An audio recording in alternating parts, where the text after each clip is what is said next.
quarterback for Mayfield is going to be 18.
Exhausting job. What's a league though is my knee doesn't hurt.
directed by Michelle Legg. Color guard instructor is Paul Connell. District staff is Stephen Duma.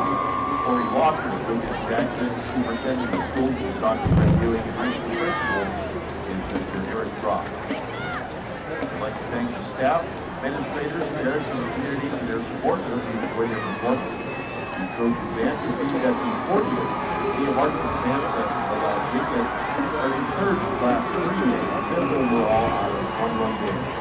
They will compete tomorrow at the NMSU Tournament Advance here at the stadium. Performance time is 1:15.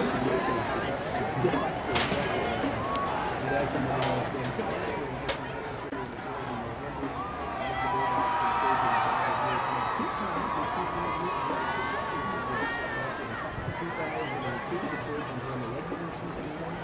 Now we see the Bulldawgs beat the Trojans 17-14 in the state championship game.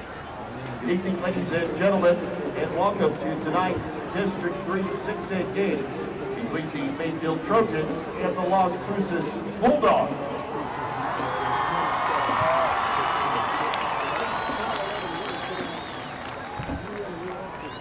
This historic football rivalry began when the 1965 Las Cruces High School sophomore class was split into two before their junior class.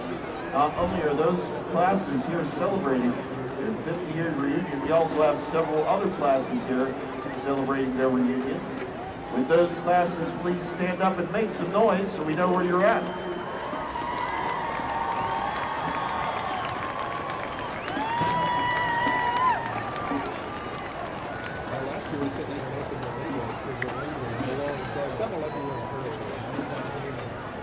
Ladies and gentlemen, please stand and remove your hats as the Las Cruces High School Army Junior ROTC will present the colors and play the national anthem.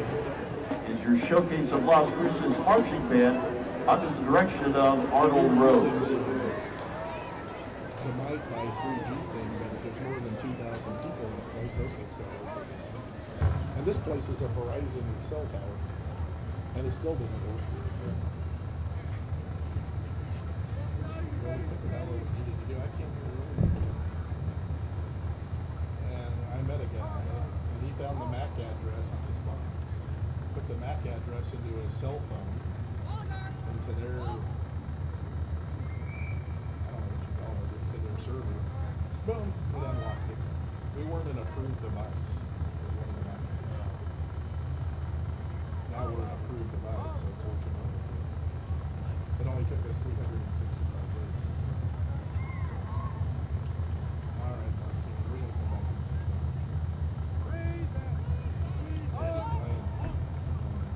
commercials. Unless I can make it good. We'll see how it goes once I get belting it out.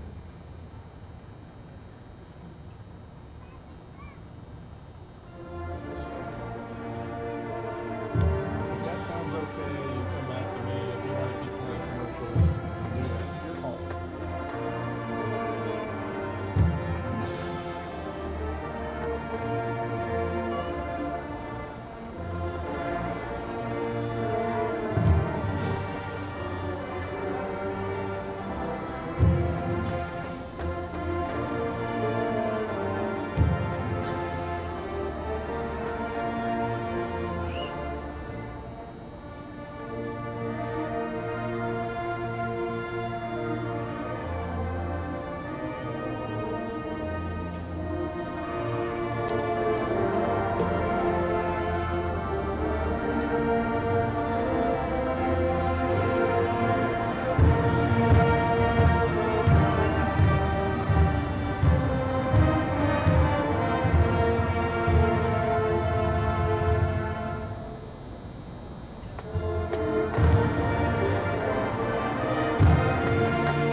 Good evening, ladies and gentlemen, and welcome to the 51st installment of the Mayfield Cruces game here at Aggie Memorial Stadium. My name is Max Sanchez, joined by my co-commentator Cameron Castillo. We're broadcasting to you live, courtesy of LCPS TV. Cameron, how are you feeling tonight? Max, I'm excited. Look at this environment here tonight. It's going to be a lot of fun. Cruces might not seem like they have a ton to play for, but it turns out they do. They are still in contention for a first-round bye and a top four seed in the state playoffs. On the other hand, if Mayfield were to win tonight, and with a little bit of help from our outside teams in District 3 6A, they might get a playoff spot. Definitely, Cameron. It's going to be very, very exciting. Now, last night was the first installment of the Oregon Mountain rivalry, and now we have a much longer standing tradition. There's a pretty good turnout here tonight, Cameron. I think it's going to be an exciting game. Now, obviously, Mayfield High School is coming in as the underdogs. Cruces is coming in. They're 5-0 in district play, 8-1 overall. Their only loss coming to Cleveland. They have a very high-powered offense led by starting quarterback Peyton Ball and starting tailback Chase Kowalczyk. Karen, what do you think is going to be key for the Trojans if they want to have any chance of taking a dub tonight? The number one objective for Coach Bradley's team tonight, Max, is to get a fast start on these Cruces Bulldogs. We saw the Bulldogs score 2 touchdowns in the first 3 minutes of the game versus Oñate at the Field of Dreams last Friday night. Mayfield cannot let that happen. And the Trojans' last game versus the Hobbs Eagles over on the east side of the state, Mayfield played well for the first quarter, and they were able to hang around for most of the game. They did end up losing by a score of 59-42, but if they can hang around for the large part of the first half, they're going to be in good standing for the rest of the night. Absolutely, Cameron. You know, although their record might not necessarily reflect it, Mayfield does have some impressive talent with starting quarterback Gage Guardiola. We call him 12 Gauge sometimes because he does have a pretty impressive arm on him. Number 10 leading the Trojan offense. In addition, there's also Nassim Al-Bayad, fantastic tailback, who I think is definitely going to put up some trouble for the LCHS defense tonight. Absolutely, Max, and Al-Bayad was out for the first half of the season with a lower body injury, so they went with number 11, Chris Maryuin, who provided a good supplement at tailback, but now they have both of them, and if they need to, they can use both players as a 1-2 punch tonight against this tenacious Cruces front seven. Definitely, Cameron. Now, as far as the pass game goes, I think that Mayfield is going to have to be executing on secondary to the fullest of their potential. When you have a receiver like number 15, Brandon Baeza, for the LCHS Bulldogs, who outmatches nearly everyone in the state in both skill level and sure athleticism, he is going to be an impact player that they need to shut down. Max, I truly believe that 15 in blue, Brandon Baeza, is the most versatile and truly athletic player in the entire state of New Mexico. Move aside Jordan Bird at Manzano High School. Number 15 is the best player in the state. He's the most fun to watch, in my opinion. And what he did to Oñate, especially in the first quarter last week, was almost unhuman, especially with that punt return early on. He's amazing, and like you said, I agree, the Mayfield secondary is going to have to lock him down tonight. Exactly, Cameron. I would just like to remind you, too, last week LCHS shut out Oñate High School 55-0. Now, Cameron, just getting off statistics a little bit, let's just kind of think about, how legendary this rivalry is. Now, there's been a lot of stir recently in the community over the Oñate Centennial game. And, whatever side you take on the issue, this is still a pretty fantastic tradition. It is. No, absolutely, Max, and no one's trying to take anything away from that. And you have to throw out statistics sometimes in games like this. Last year, Cruces came in as the overwhelming favorite, but because of weather and because of the tenacity of the Mayfield defense, Cruces didn't play that well, although they went on to become the runner-up in 6A. They didn't play that well and only won by 7 points in what was a thriller of a game that spanned 2 days. Remember, we were here, and with all the lightning delays, we had to finish the next day at the Field of Dreams. Definitely, I do remember, Cameron. That was a very, very exciting game. Now we're going to get the first quarter kicked off right here as we have Caleb Conaway down to kick off for the MHS Trojans as we get things started here at Aggie Memorial Stadium.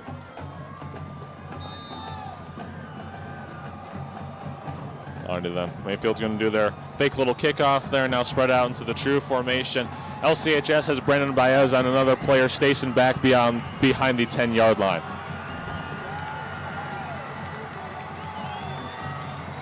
Conway is one of the very few players who I've seen in high school who can kick it deep. Matt. Absolutely, Cameron. And I'm not sure, I don't think he has necessarily during a game, but I think he has made some 60-yard field goals before in practice, which is pretty exciting. Now, Brendan Baeza is going to take the fair catch in the end zone. That is going to be a touchback, and the LCHS offense is going to come onto the field and have their first drive starting off at the 20-yard line. Both these student sections are pretty energized, as is the entire crowd. They're ready for some football tonight, Cameron, to end off the regular season. They're excited, Max. I'm excited. I'm excited to see Peyton Ball go to work.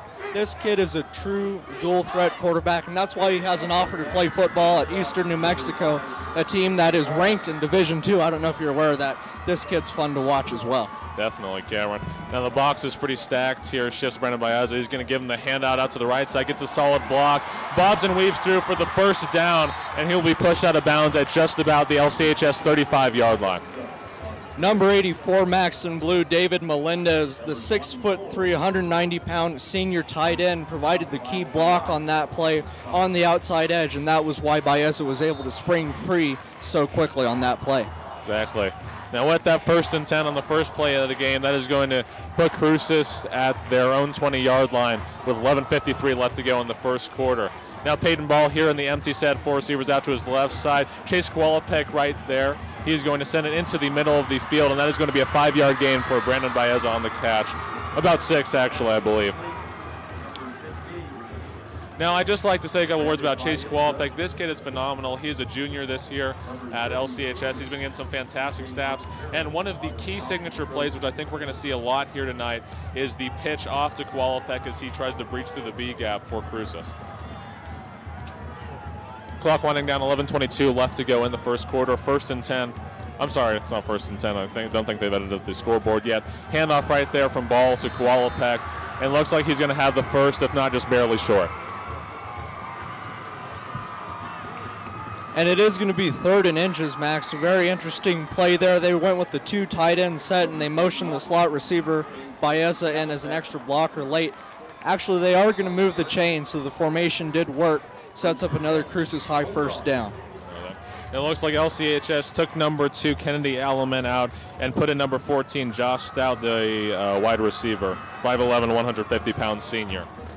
And he's going to be in there along with Brandon Baeza as Peyton Ball has trips out to the right side.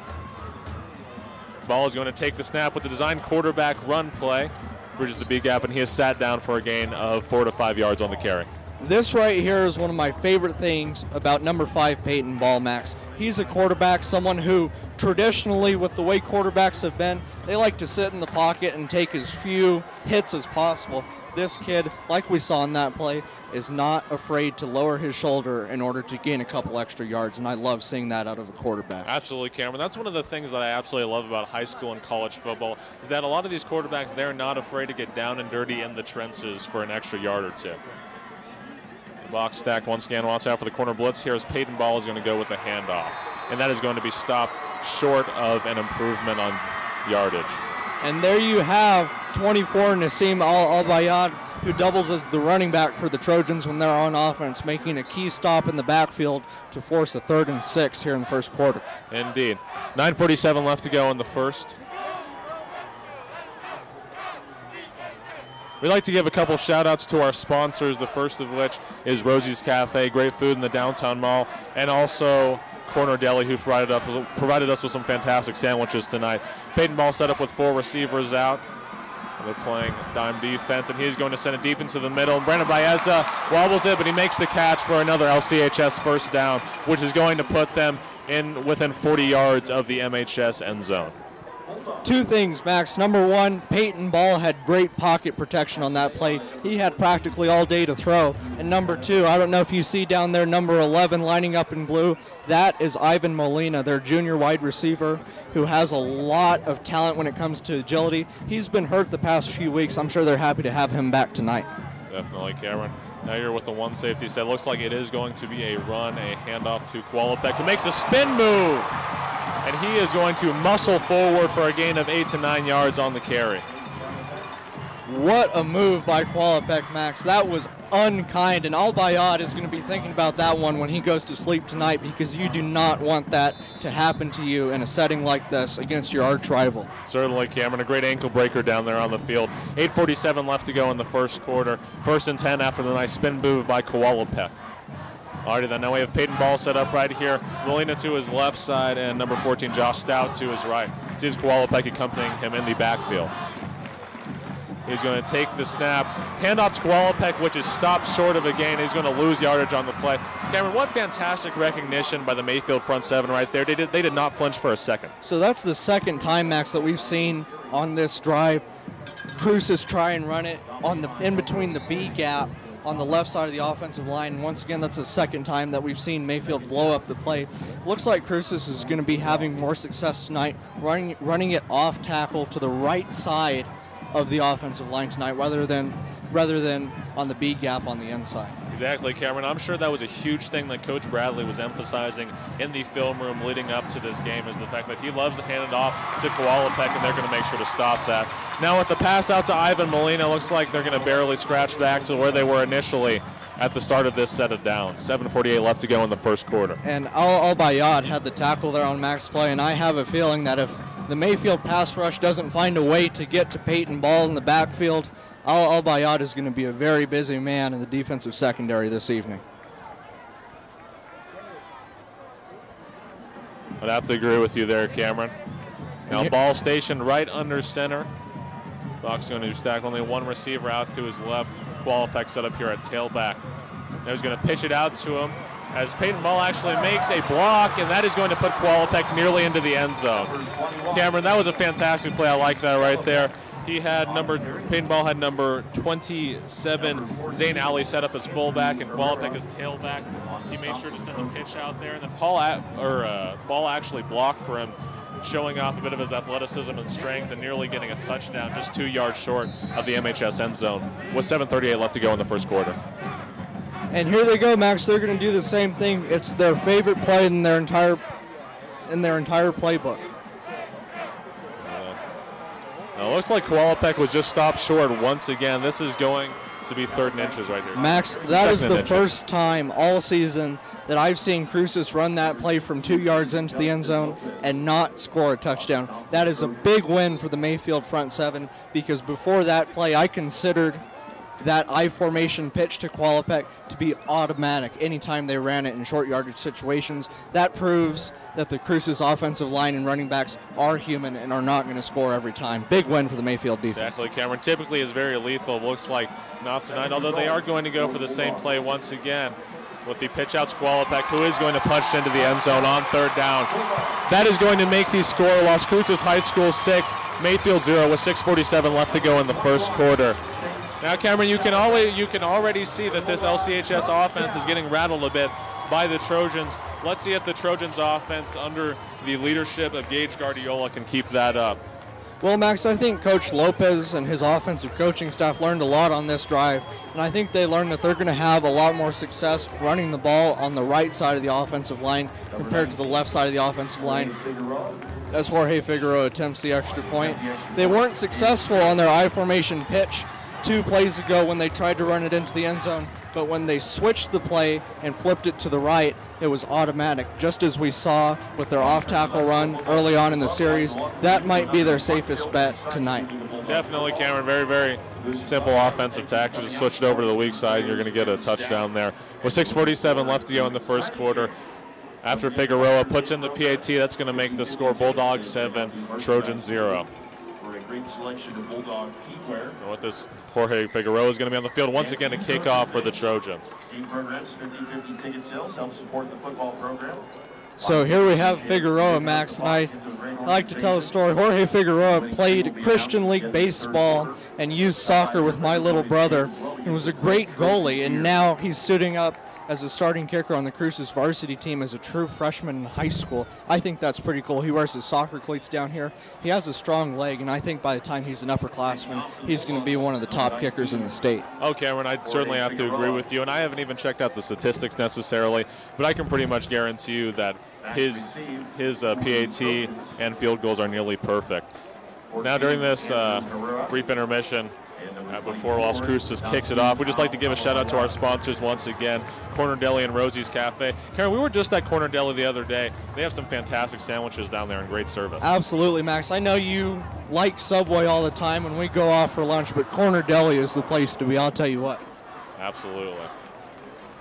With the kickoff here, it is going to be taken back by Mayfield. Returner is going to be stuffed at the 25-yard line.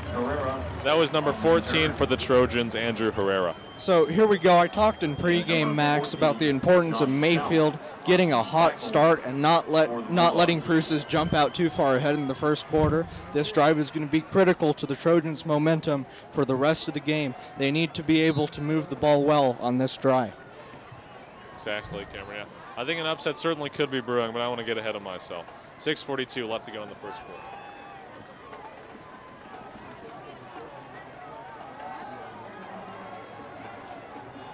Alrighty then, now we have Gage Guardiola set back in the shotgun. He's going to give the handoff out to Albayad, who's going to go over to the right side and be stuffed, possibly a gain of 2 on the carry. That right there, Max, is all film study. Coach Lopez sent his safeties up. The deepest safety was lined up about 7 yards from the line of scrimmage. They're expecting those runs to go to Al-Bayad early on in this game. That's why they're lining up everyone so close to the box. Now, I'm sorry about that. I misspoke, Cameron. Number 18, Jacob Moreno, is actually going to be lining up at quarterback for the Trojans. He is a junior over at MHS. He's going to take it once again the shotgun position with 4 receivers out. He goes with the play-action screen pass over to number 84 for the Trojans, who is stuffed for perhaps a gain of 1 yard on the play. That was complete to Andrew Miramontes, the senior wide receiver.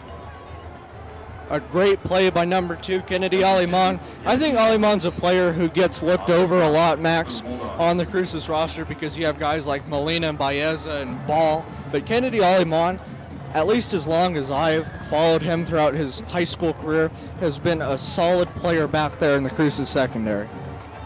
Definitely, Cameron. That's going to be necessary. I don't think we have seen Andrew Miramontes at all this season.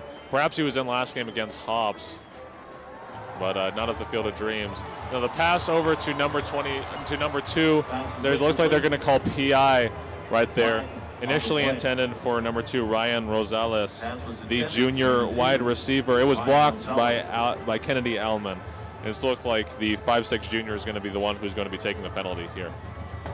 I think Kennedy Aliman, Max, got there a little bit early. They're actually going to call holding, not pass interference. So by doing that, the officials are saying that he didn't interfere with the receiver's access to the ball. He interfered with the receiver's route. He held him up before he could check down to where the quarterback wanted him to be before he threw the ball on the play. Exactly, Cameron. Either way, that is going to move the Trojans forward and give them another set of downs with 5:19 left to go in the first quarter. Alrighty then. Now it looks like if you look over to the left side, you have a 15 versus 15 matchup. Brandon Baeza set up at cornerback against number 15 for the Trojans, Isaiah Rios. Now the run is going to be stuffed here for Mayfield, possibly a gain of 5 yards on the carry, courtesy of number 24, Al-Bayad. And that's a good job. That's what you want to see if you're Coach Bradley, Max. Gaining 5 yards on first down sets you up with a 2nd and 5, and that opens up your playbook a little bit. Now is when you can start throwing those bubble screens or those short slant routes that could get you the first down, whereas they wouldn't be as successful when you're facing a 2nd down and 10. Exactly, Cameron. The Cruces offense is, well, as far as the first quarter anyway, has been primarily run-oriented, so I would like to see number 18 air it out a little bit, but he's not going to do this time. It's going to be another handoff, and that is going to be a gain of 2 yards on the carry. Jason Dominguez. And so here we go, Max, 3rd and 2. And there would be nothing wrong in this situation with Coach Bradley electing to hand the ball off to Al-Bayad or even Mario in on this play. It's not about scoring a touchdown or gaining a large chunk of yards on every play. You just need to move the chains constantly, and you'll be in good shape all night long. Exactly, Cameron. Just keep chipping away as Mayfield has a 3rd and 2 situation with 4:01 left to go in the first quarter. Looks like 18 is going to take it out to the right side. Tries to power past the Mayfield or the LCHS front 7, but unfortunately he is stopped short, and that is going to bring up a 4th down. Now, I really do like that play, though. I think Jacob Moreno tried, you saw he lowered his shoulder and tried to put his muscle into there, and unfortunately it did not work out, but I like that spirit, Cameron. I like it, Max, but that Cruces defensive line is so talented, anchored by guys like 73 Rolando Martinez or 77 Eloy Zubia. Those are big men down there, and it's hard snap in and snap out for those guards and tackles to be blocking those guys in running situations. We haven't seen the Trojans open it up on very many passing situations here on their first series. So it looks like the Mayfield offensive line might be in for a rough night blocking those guys like Martinez and Zubia. Definitely, Cameron, but if the Mayfield O-line is even nearly as physical as their defensive line, I think that the LCHS D-line could be in for quite a show here tonight. Alrighty then. That is going to be a penalty on MHS. 2:54 left to go in the first quarter. Cruces 7, Mayfield 0. Max, one of the things I've learned this season is that the punt in high school football is one of the more critical plays that I've seen all season, especially with teams. Oñate, on the very first series of the game last Friday night, muffed the punt and gave Cruces all the momentum in the world. It is critical that they execute the punt right, and they did here on this play. Definitely, Cameron. That was a really nice punt sent back by number 12 for the Trojans, Marcos Apodaca, the sophomore. And what that is going to be a touchback, and LCHS is going to have the ball at their own 20-yard line. Bulldog fans, please check your game program if you have Coach Lopez's signature. Alrighty then, now once again, Peyton Ball, Ivan Molina, and Brandon Baez are going to take the field and try and put some points up for the Cruces Bulldogs. That last drive was pretty interesting. We saw that MHS, although they did give up the touchdown eventually, they did put up quite a bit of resilience, more so than pretty most all the teams that Cruces has encountered so far this season. I'm sure that was a shock to them. And with this Peyton Ball, he's going to go with 3 receivers out. He's going to elect to go with the quarterback keeper. Blocking for him was Chase Kowalczyk, and he's going to get 6 yards on the carry. Max, the Bulldogs on that play ran nearly the exact same play that Mayfield ran on their third down that was unsuccessful. That time, Cruces did it right. Blocking was executed to perfection on the outside by the right guard and the right tackle, and even the tight end that lined up in the extra tight end situation. That's the way you execute a play like that. If you fail in any aspect of blocking on an outside quarterback run outside of the tackles, you're going to be in trouble no matter what. Certainly, Cameron. Now with 3 receivers out, once again, play looks nearly identical. Cruces is going to have one safety stationed deep. It's going to be a handoff, although, to Chase Kowalczyk, who is going to barrel forward for a gain of 1 yard on the carry. With that, that's going to set up third down for LCHS. 2:27 left to go in the first quarter. On that play, Max, 67, who I don't have a name for on my roster here, there's a blank next to the number 67, got an excellent jump on the ball the second it was snapped, and he was able to get into the backfield and tackle 21 and blue right away. That is what Mayfield needs to do. It's about winning small victories every time on defense, because you can't expect to fully stop the Cruces offense on every series, but if you can get a little bit working for you every time, you can put together a pretty solid game on the defensive side of the ball. Exactly, Karen. Like we talked about before, Mayfield is certainly coming in here as the underdogs, so any small victories help, and if those, get cumulative enough, then eventually it is going to result in some good things happening for the Trojans. I will say you don't want to be like Butch Jones at the University of Tennessee and declare a loss, a moral victory for your team. That's probably going to get you fired in the SEC, and I'll tell you what, fans in Las Cruces, New Mexico aren't going to like it if you operate that as your philosophy consistently throughout the season. So it's good for a little bit, but in the end you need to be reaching for higher heights, if you know what I'm saying. I got you, Cameron. It looks like after rallying the troops, Mark Lopez is going to send his high-powered offense back onto the field with a third down situation with 2:07 left to go in the first quarter.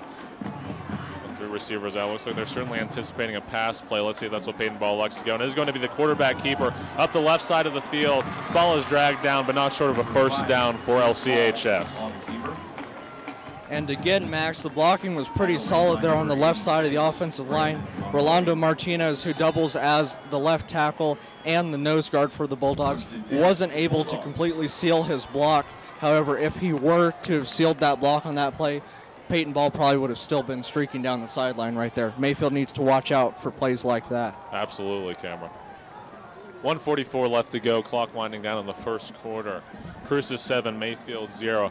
First and 10 at the 33-yard line as ball does the pump fake. Pressure, he's going to send it deep to the right side. It is not caught. Initially intended for number 2 for the Bulldogs, Kennedy Elman.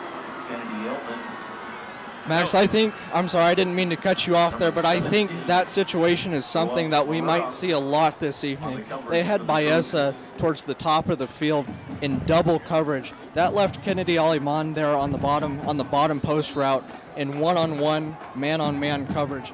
I think that's something we'll see a lot tonight with guys like Kennedy Aliman, Sean De La Cruz, even Ivan Molina, because Mayfield is going to want to sacrifice one of their defensive backs to play in double coverage against Baeza because he's that strong of a threat. Exactly, Cameron. You have to give some props to Marcos Apodaca, the sophomore defensive back, for picking up the slack on that man coverage as Peyton Ball is under pressure and airs the ball out to the right side. Intended for number 12 for the Bulldogs, Ryan Olson. We haven't seen a whole ton of Ryan Olson tonight, Cameron, although he has been a pretty consistent receiver for the Bulldogs generally throughout his career at LCHS. So we'll see if maybe he starts to ignite some fires later on. Definitely, Max. And I'm continuing to see a little bit of a struggle on the left side of the Cruces offensive line. Their Max on that play, 73, Rolando Martinez, whose name I've called often tonight, wasn't able to contain the pass rush on that play, and Peyton Ball ended up getting knocked into the dirt. That's why he wasn't able to complete the pass. A blatant false start on 57, the right tackle for the Bulldogs. Jumped way too early on that play, Max. Definitely, Cameron. That's going to pull the Bulldogs back 5 more yards on this third down situation here at Aggie Memorial Stadium. And here comes the Mayfield crowd, Max. I can barely hear you talking to me. It's third down. This is what's so much fun about these November high school football games. Definitely, Cameron. Peyton Ball is dropping back, looking out to the middle side, pressure to the right. He's going to send it high, nearly caught by Ivan Molina. Slot receiver going in the right side, sophomore. Yeah, Cameron, now you can see, I'm sorry, I didn't know you were going to say anything, but you can definitely tell that the Cruces O-line is getting a bit worn out. I think that the front seven is a little bit more physical than they'd initially anticipated. Absolutely, Max, and they like those crossing routes. They're 20, 25 yards deep into the center of the field to guys like Molina in the slot or even Baeza. Just a tad too high on that play, but a good job by Ball of keeping his composure there in the pocket in time to try and make the throw. Definitely, Cameron. Now on this 4th and 15 situation, LCHS is going to elect to punt high, slightly to the left side of the field. Al-Bayad fumbles the punt a bit, but it looks like Mayfield is still going to retain possession. Let's see what they say after they get out of the huddle. Fumble the pile. Recovered by the Trojans. Very, very unfortunate bobble right there for Al-Bayad. I think you would expect for him to have more poise and better hands, but apparently not, although it could just be nerves, Cameron. Max, I would actually say that was very fortunate there by Al-Bayad because he took off without the ball, which is bad because you need the ball to score. You can't make those dumb mental mistakes early on. Luckily, with the odd shape that the football is, it bounced in his direction. Mayfield was able to retain possession. That would have given a ton of momentum to Peyton Ball and the Cruces Bulldogs if it would have turned out the other way. Definitely, Cameron. Bit of a happy accident here as quarterback number 18, Jacob Moreno, is going to send it to the left side of the field. It is going to be caught by number 84 for MHS. Let's see the number right there. Andrew Miramontes, the senior wide receiver, and that is going to put them within 25 yards of the LCHS end zone. Max, I don't know if you saw him in the corner of our eye, but our spotter, Zane McGill, called that play before the ball was even snapped. 84 Miramontes was not covered up by anyone. A total missed assignment there by the Cruces secondary, and a great job of Moreno of recognizing that and taking advantage of that. Certainly. Clock winding down, less than 1 minute left to go in the first quarter. Cruces 7, Mayfield 0. After that fantastic catch by Miramontes, is going to set up a 1st and 10 on the 28-yard line. He's going to hand off to Al-Bayad. He is going to get 7 yards on the carry. Number 24. Perhaps closer to 6. Nassim Al-Bayad. Looks like he definitely made up for himself after that bobbled kick return there, Cameron. Definitely, and from what we've seen tonight, Al-Bayad might be a little bit of a workhorse here for the Trojans. With Moreno being a young, inexperienced sophomore, they might turn to the senior number 24 for the majority of the carries this evening. Certainly, it would definitely not surprise me, Cameron. Then Moreno's going to get a handoff once again to Albayad, who's rushing up the right side of the field, and he is going to be taken out of bounds by number 11, Ivan Molina. Absolutely thrashed to the ground on the Mayfield sideline, and he is going to be just 1 or 1.5 yards short of the first down. That's going to put them at second. We'll see where they spot it, Max. Those officials are deliberating over there, and they are going to call it a first down, which I agree with. I do think that Al-Bayad was able to cross the marker there on that play. Great job by him there, Max, of not giving up on the play, playing until the whistle blew, even when he had Molina and one other Cruces defender on him trying to bring him down. Absolutely, Cameron. Got to give him props. The first quarter is going to wind down. Score loss, Cruces 7, Mayfield 0. With that, we're going to switch on over to the other side of the field. Max, with the intermission, I just want to take a quick moment. That corner deli sandwich that I had before the game was pretty good, and the second the clock strikes 0-0 at halftime, I'm going to be looking for another one. I hope we have more. And then, as always, our sponsor, Rosie Cafe, for hooking us up downtown on the downtown mall. They wanted us to remind you that they are not open for dinner. Don't try going there after lunch, Max. Absolutely, Cameron. Make sure to hit them up for breakfast and lunch. Once again, they're in the downtown mall across from the post office. Yeah, Cameron, I think that the only food I've had that matched that corn deli sandwich was the Messia melt over at Rosie's Cafe. Fantastic food. All right, we're just 15 seconds out from the start of the second quarter here. Cruces 7, Mayfield 0. Now deep into Bulldog territory. Moreno is going to come out here on the field, the junior quarterback, with Albayad to his left side. He's going to shift number 15, the receiver, Isaac Rios, over to the left.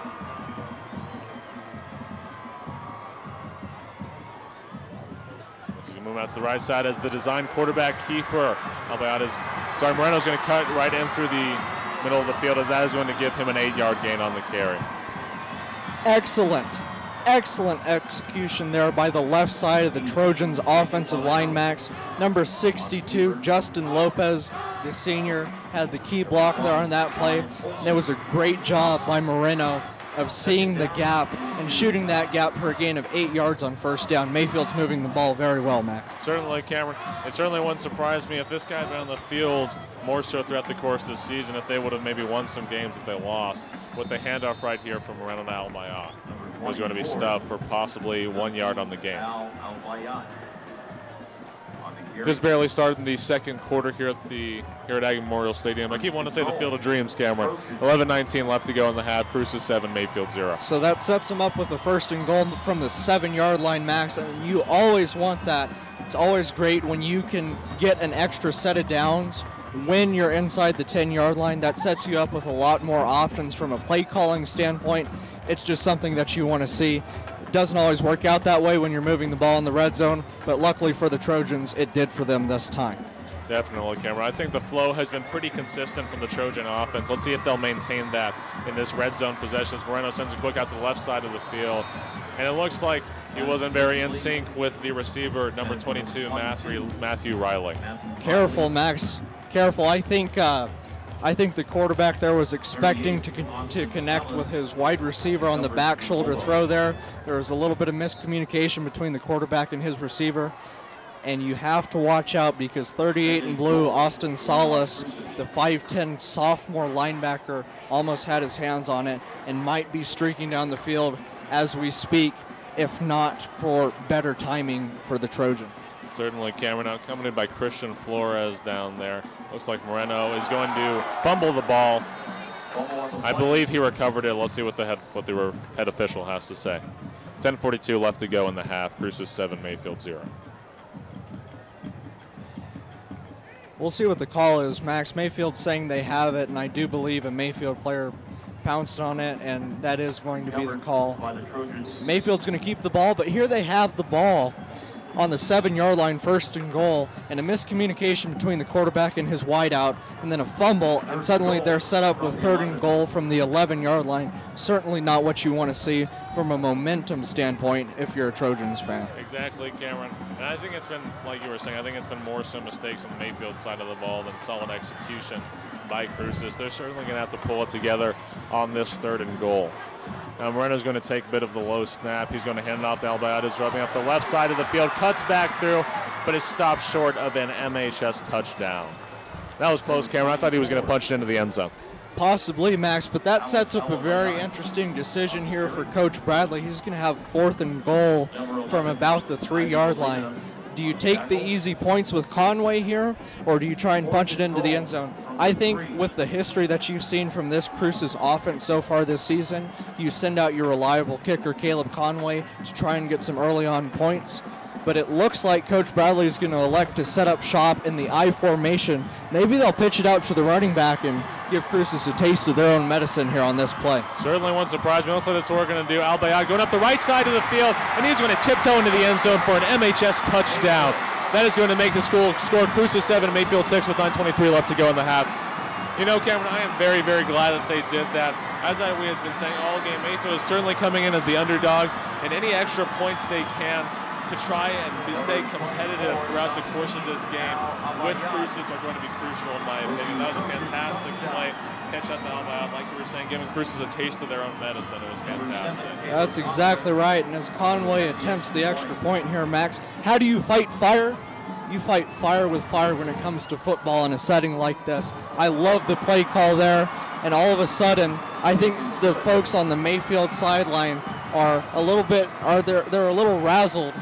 They're a little rattled, I should say, with what we've seen here in the first quarter. A very impressive showing by the Mayfield offense on that series. A great job of rebounding from third and goal from the 11-yard line and setting themselves up with a 4th and 3 on that play, and an excellent play call. Like I said, this is going to be a fun game, Max. Absolutely, Cameron. As we just saw while you were talking, when Caleb Conway attempted to put the PAT in, it did eventually bounce back in, but it hit the right upright of the goalpost. Now, Cameron, Mayfield better hope that Conway stays more consistent throughout the course of the game, because if it does come down to a game-deciding field goal, he cannot make those type of mistakes. Absolutely not, Max, but Coach Bradley has a lot of confidence in Conway. We've seen him attempt 60-yard field goals in warm-ups, and just to even think of letting your kicker attempt a 60-yard field goal during warm-ups shows that a coach has a lot of confidence in his kicker. And I believe Conway's running some sort of a charity program with his kicks, to where some local business is going to donate to a local charity based on how many field goals he kicks successfully throughout the regular season. Seems like a great kid, Max. Definitely, Cameron. It's going to give him a little bit of extra motivation here. This Conway is going to fake the kickoff. That is going to put them back into their typical position with 9:23 left to go in the half. 7-all here at Aggie Memorial Stadium.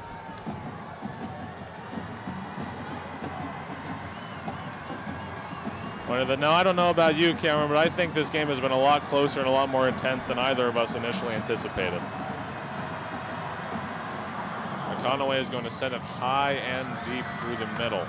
That is going to be taken back by number 11, Ivan Molina. Up the middle of the field, bobbing and weaving, burst through. He nearly gets away from him, Cameron, as he is going to be taken down at the Cruces 32-yard line. A great job there by Molina of shooting the gap. You know, Max, in all my years of watching football at all of the levels, I've never been more aware of the kick return than I have the last week, with me being a diehard Ohio State Buckeye fan, and with what Saquon Barkley did to the Buckeyes on the opening kick at Ohio Stadium last week. It made me realize how critical kickoffs are towards the momentum of the game, and Ivan Molina almost broke free on that play. Definitely, Karen. Peyton Wall scrambles out, bits to the right side, left side, now the right side of the field. Pressure on him by number 64. He's going to send it out to Ivan Molina, who is going to drop the pass. Now, Cameron, those are some very, very quick feeds, and way to stay composed right there by Peyton Ball. Initially screaming out to the left side of the field. Thought the pocket was going to protect him, but it ended up breaking down, got up to the right side. And even though Molina didn't catch the pass, it was great. An excellent job of improvising there, Max, by Peyton Ball. They wanted to fake the quarterback run and send it downfield to Baeza, but he was covered up in double coverage, so Peyton Ball rolled out to his right and was able to find Molina. It would have been a great play, would have looked great on a highlight tape if Molina had caught the ball. Unfortunately for the Cruces fans, he did not on that play. Exactly, Cameron, although I'm sure Peyton Ball is not his highlight tape is not barren in any way whatsoever still, as he's going to be accompanied by Kowalczyk in the backfield, 2 receivers out, box stack. This is going to be a blitz there. Number 48 putting some pressure on him. He sends it out left side. It looks like Pass is incomplete. intended for number 15, Brandon Baez off the left side of the Flag on field. the play. There is going to be a flag on the play. I believe it is going to be a hold.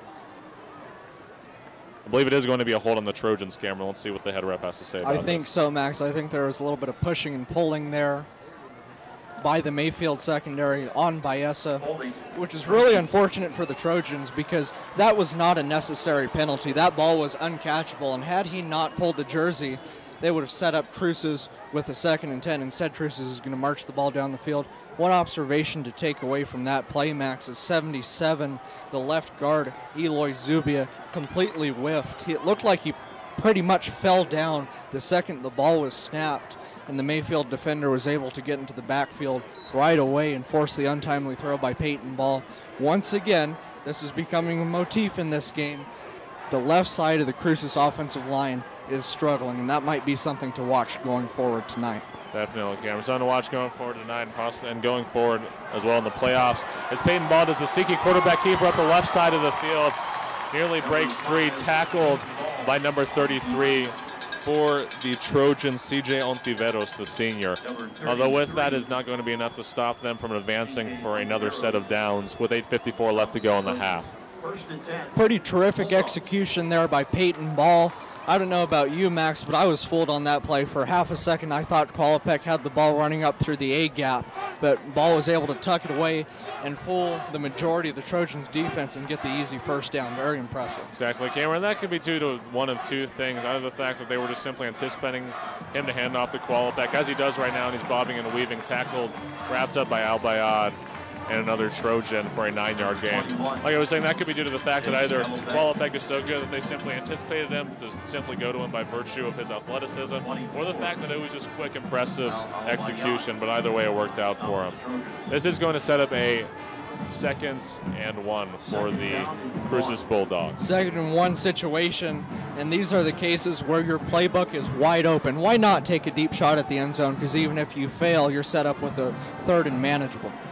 Absolutely. Looks like they are going to elect hand it off to Kowalczyk once again, who bounces out. He is going to roll forward for a 1st down. They went with the more conservative option there on that play, Max. One of the things I like about watching Kowalczyk play is that he falls forward. A lot of coaches, you'll hear about them teaching their kids to fall forward. Try your best not to fall sideways or backwards. Gain those extra yards there, and that's what we saw in that play by Kowalczyk.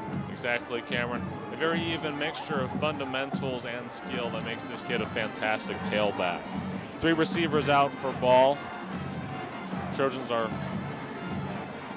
It looks like he's going to go with the quarterback keeper once again. Kowalczyk blocking for him on the left side. He's going to power forward and is pushed out for I believe he's going to be stopped just short, Cameron. There seems to be a flag out on the field. No, apparently not.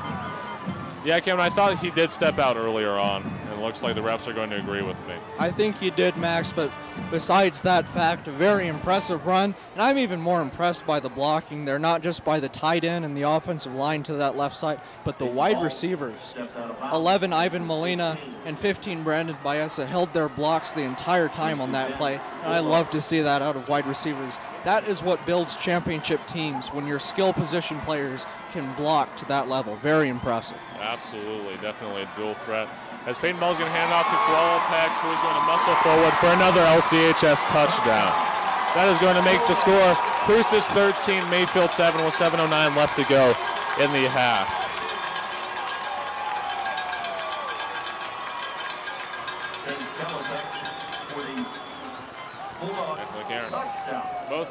Both the score up on the scoreboard and then also what we've been seeing directly play-by-play on the field indicates that this game is very, very close. Each of these teams, although maybe not necessarily in talent, but in play calling and sheer spirit, they're very close to one another.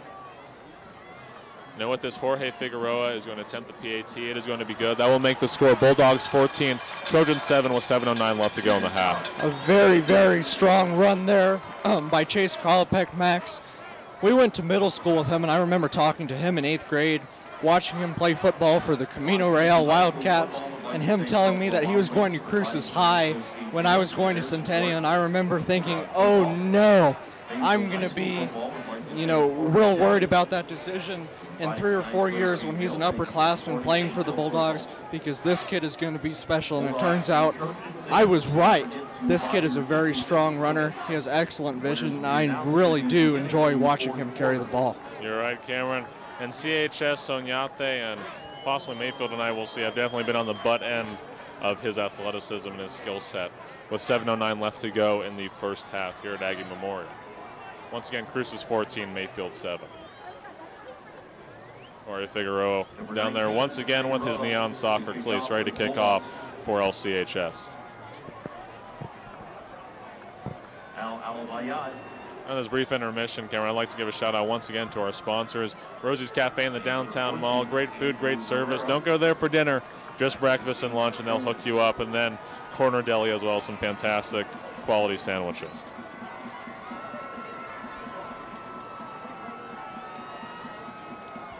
Alrighty then, now the Bulldogs are going to get ready to kick off here. Mayfield with 2 men stationed deep, Albayad, and another returner behind the 10-yard line.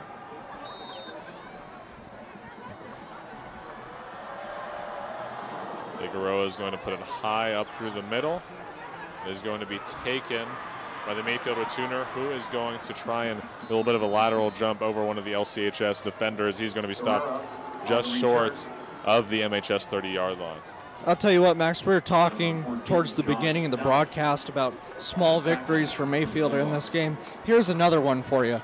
Cruces only has 14 points thus far, and we're already with 7 minutes left until halftime. With 3 minutes into the game last week versus Oñate, Cruces already had 14 points. Mayfield is playing them very well on defense. They're making them put together true offensive drives that are taking time off the clock, and it's wearing down the Cruces Bulldogs front line. You have to be proud to see that if you're a Trojans fan. Absolutely. Now Moreno's going to come out here once again with the shotgun design.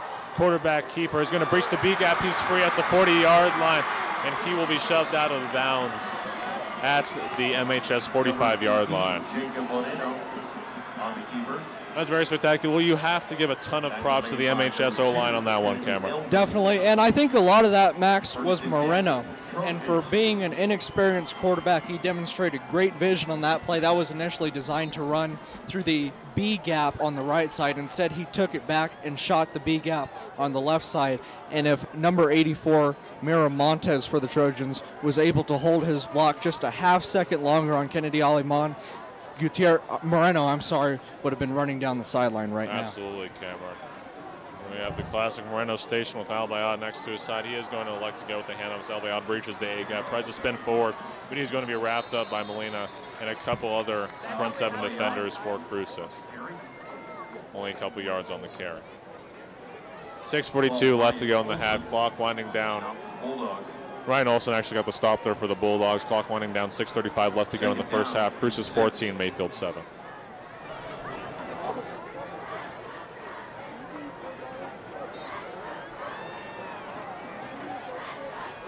All right, then, Cameron, you're sitting here with the 2nd and 6 situation, like you always like to say. Maybe they might take a shot deep here. We'll see what decides to happen. Moreno has 2 receivers out to his left side. Looks like he is going to elect hand out to Albayad, who gets some free space up the middle of the field, and that is going to set them up with another set of downs. You know, Mayfield, as the Trojans get the first. Mayfield is just chunking away at this Cruces front 7. They're slowly wearing them down, which is the objective of having a strong running game. I'm not saying that the Trojans are one-dimensional on offense. What I'm saying is that their running game is doing what a running game is designed to do, to wear down that front 7 and potentially set up those critical play-action passing situations later on. Absolutely, Cameron. You know, you hear a lot about trap games. I think that along with being a rivalry game, this could have also been a bit of a trap game for LCHS. I think they definitely did not anticipate the skill level and energy that MHS was going to bring to this game, and obviously that's showing on the scoreboard, as there is going to be a flag out. Line on the play. Didn't quite catch the penalty, Cameron. I'm not too sure, Max, but that's in the general area where you would see a lot of holdings. They're actually going to get a face mask on Cruces, which is going to march the ball down an extra 15 yards and put Mayfield in great position right around the Cruces, inside the Cruces 30-yard line, Max. Absolutely. You never want to see that for any team that you cheer for, Max. Definitely, Cameron, you do not. Cruces fans have to be pretty mad about that. It takes me back early on in the season. We were calling an Etrisco Heritage and Oñate game. Do you remember how many holding and face mask calls the Etrisco Jaguars had? I do remember that, Cameron. I remember feeling really bad for their tailback. I believe his name was Angel Ramirez or something to that extent. And I just remember feeling really bad for him because it really sucks when your tailback makes a fantastic play, your quarterback makes a fantastic play, and then it is negated by an unfortunate personal foul.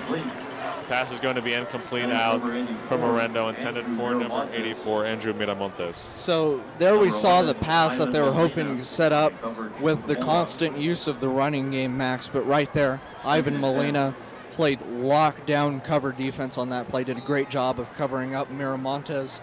And had the ball been thrown a little bit softer there on that play, Miramontes still wouldn't have had that great of a shot because Ivan Molina was with him the entire time on that route. Definitely, Cameron. That kid stuck to him like glue. All right, there's going to be man coverage down here. 5:13 left to go in the half as Moreno is going to take the ball, but he is stuffed short of the gain on the carry. Kind of like passing it around. Clock winding down, 5 minutes left to go in the first half.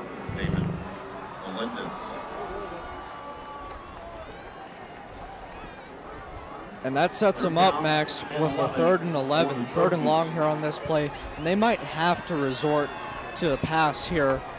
Hopefully, if you're a Trojans fan, Miramontes won't be covered up near as well as he was by Molina 2 plays ago, because a pass would be critical in a 3rd and long situation like this one.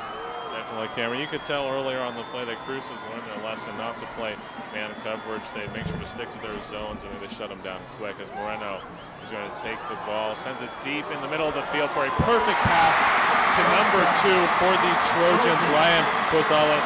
Cameron, I don't think I've seen a bigger breakdown in pass coverage and pretty much all of our careers up until right there. Max, that wasn't a breakdown in pass coverage. That was a trick play. They faked the reverse there on that play, and easily Ryan Rosales was left wide open right in the center of the end zone on that play. An excellent play call there by Coach Bradley. Showed a little bit of the courage and tenacity that he has as a play caller. Reminds me of Tommy Tuberville, the old UC and Texas Tech head coach, nicknamed the Riverboat Gambler for his knack of calling those risky plays. I love seeing that. Absolutely. Well, it looks like the snap is going to be bobbled a bit, Cameron, and that is going to negate the extra point. There's going to be a flag on the play, however, with 4:19 left to go in the first half. Very exciting trick play on that last one, Cameron.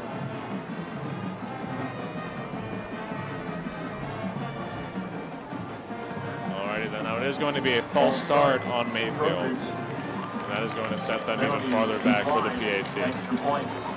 Well, Max, they're going to decline the penalty because they missed it, and that could be so critical early on. You hate to see that if you're a part of the Trojan Mayfield sitting on the opposite side of where we are here in the press box. And it's something that we see often, Max, calling games and going to Centennial games. It's so critical to get that ball through the uprights on those PAT attempts because it might cost you later on in the 4th quarter of that game. Absolutely, Cameron. You know, with a close, intense rivalry game like this, you need to make sure that every single play you execute well, and obviously that did not take place the last time. Brief intermission. Let's give a shout out to Rosie's Cafe once again. Great food, great service. Cameron, what's your favorite food at Rosie's Cafe? Enchiladas, Max. All the way. I think enchiladas are one of the greatest dishes. It's one of the greatest dishes ever created. And at Rosie's Cafe, man, they take advantage of that. They're excellent over there down on the downtown mall. Definitely, Cameron. I have to agree. I love the red enchiladas down there. 11, Ivan Molina. 15, Brendan Baeza. Alrighty then, now Ivan Molina and Brendan Baeza are stationed down behind the 10-yard line for the Bulldogs. Either way, it looks like they're going to run this back, and they could get some significant yardage. Mayfield special teams has got to be careful on this one. 4:19 left to go in the first half. Cruces 14, Mayfield 13.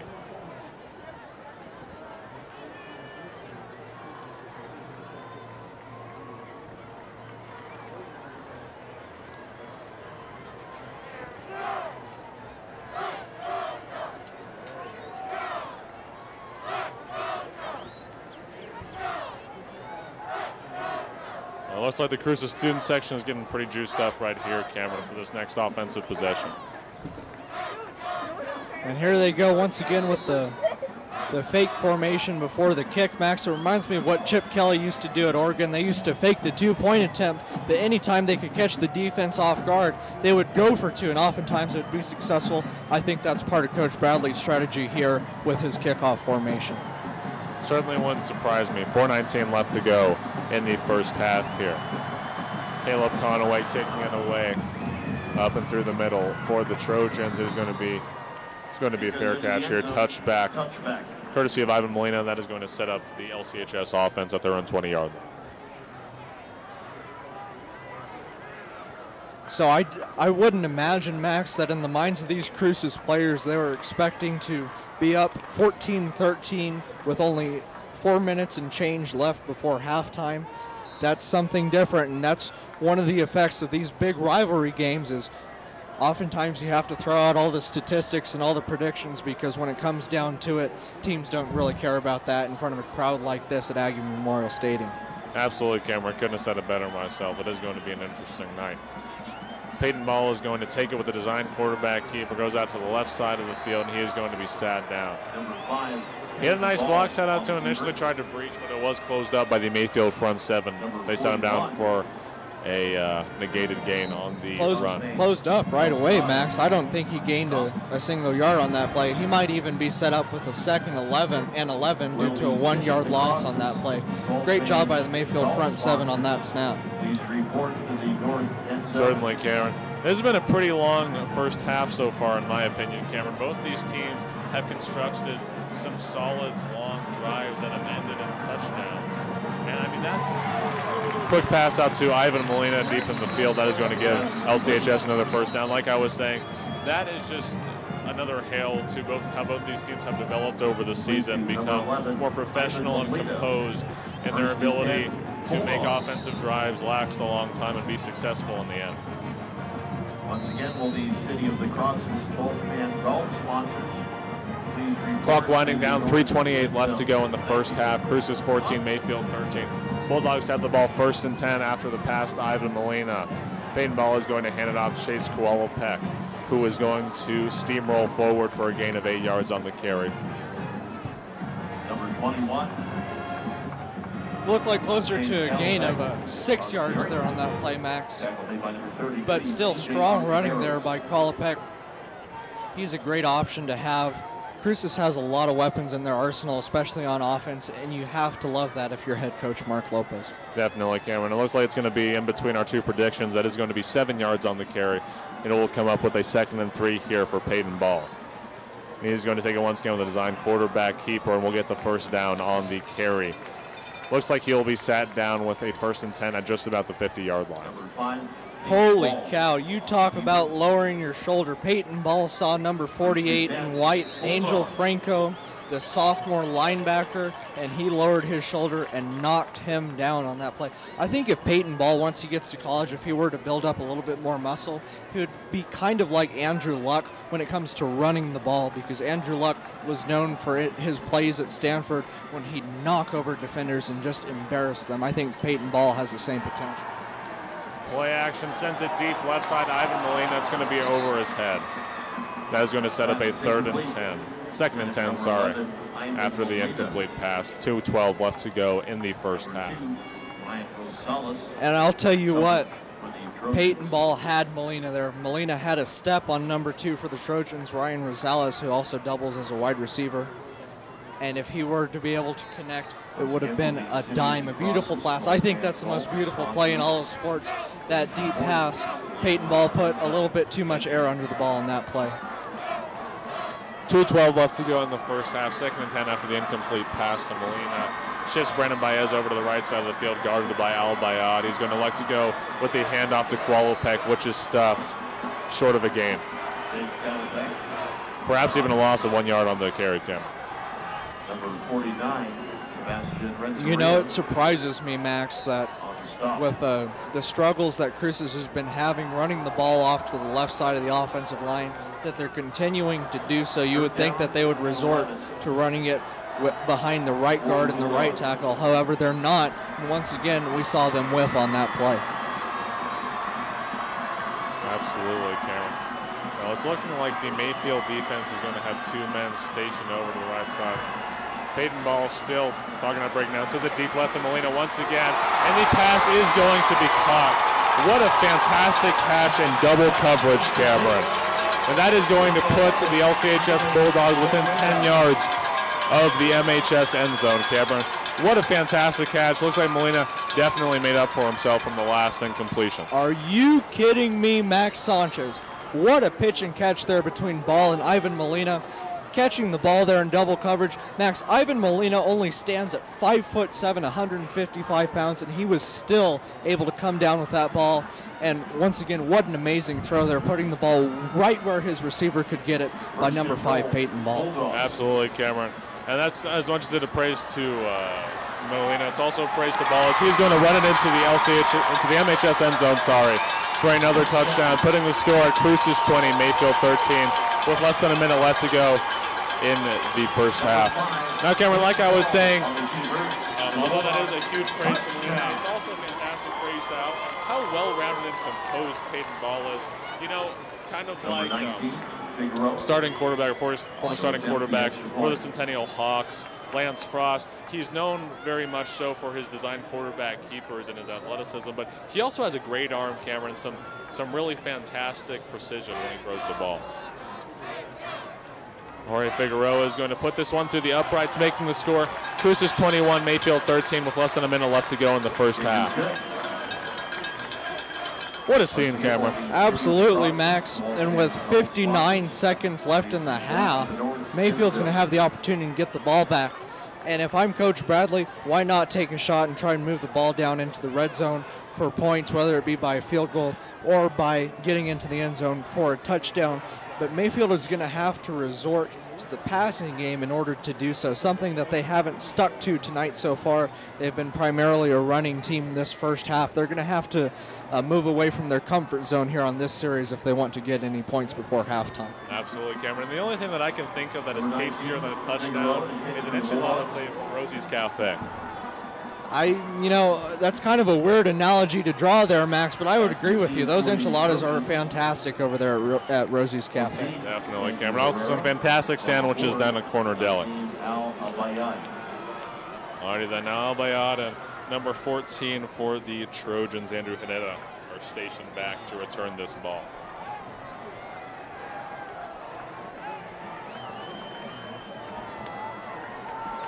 Alrighty then, Jorge Figueroa stationed to kick this one off with 59 seconds left to go in the first half.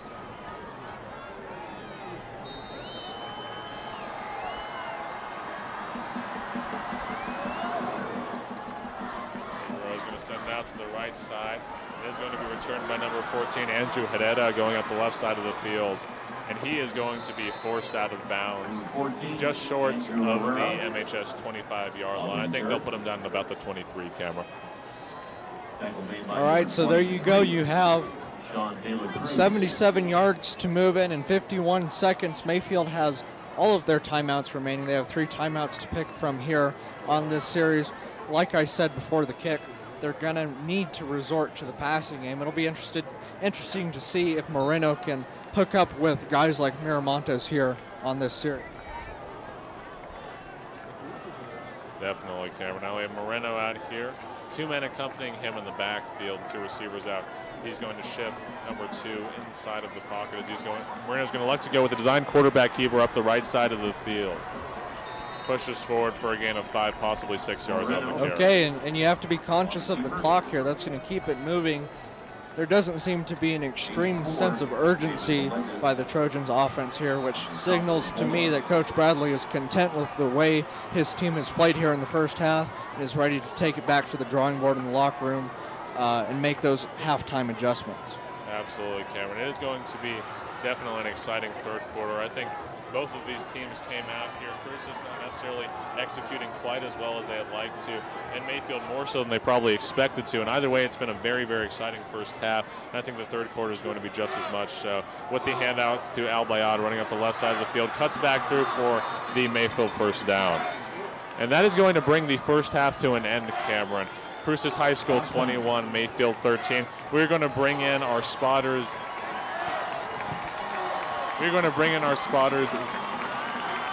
Looks like we're not going to bring in our spotters quite yet, Cameron. Pretty fantastic first half.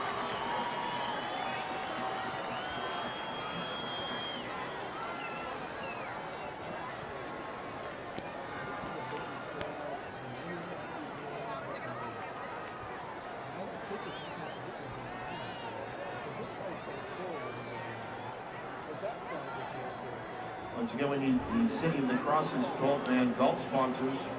Please report to the north end zone.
Hey, what's up? I didn't recognize you the other day when you were waving at me. I said, what the hell's going on? I turned on my radio shit. I said, is shit happening at the school? Well, I know. I walked around, but I kept on getting called away, man.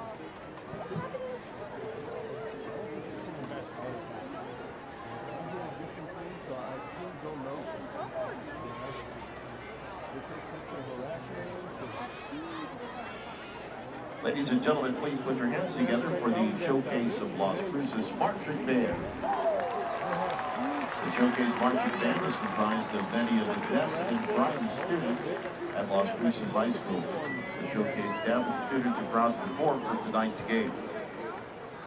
Tonight, the Showcase of Las Cruces Marching Band will be performing their 2017 production titled Statuesque. Selections include Movement 1, Into the Garden Awakening, Movement 2, Love Song, Movement 3, Escape from Fate. Featured soloists are Avina Perea, Ethan Taylor, and Ethan Seashon. Ensembles under the direction of Arnold Rose, assisted by his student teacher, Julie Gutierrez. Showcase staff, visual coordinator, David Torres. Color guard instructor, Laura May Klinger and Carly Casey. Percussion staff, Jewel Ramsey. Marching technicians, Cam Lozano, Luis Roybal, Jacob Speller, and Ori Stevens. Drum major, Jose Hernandez, is the showcase band ready?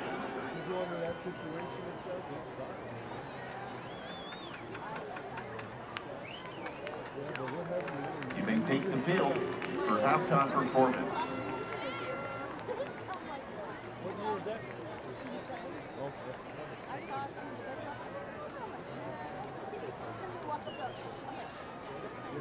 We're down there, we're in the middle over there. And see where that blue thing is? We're right next to that. Oh, we're right there. That's our place. Okay. So we're right next to you guys. And so you coming up and said, oh, good, I can pay her. Yeah. I had a couple people, I'm like, let's give us the money. Yeah, that's how it was. I said, shit, man. I was going to drop off the payment today, but I said, I'm going to get out of work and go. To that credit system, right before that you're Okay. It was pretty good class, but it is good. But a lot of counselors, my hands was really hard, 3 officers.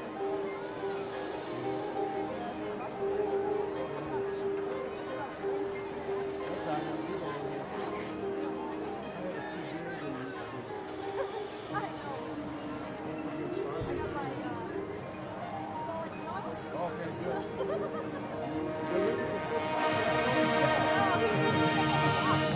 Oh, he's up here, right? Because no, he'll be on that side, right? Oh, I think they're on this side. The opposite Well, one? that's the VIPs. Oh, okay, no, but he usually does the box. Okay.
that cold over there?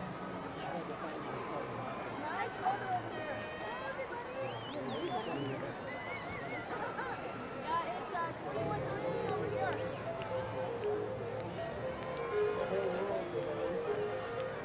We're at 69 degrees here.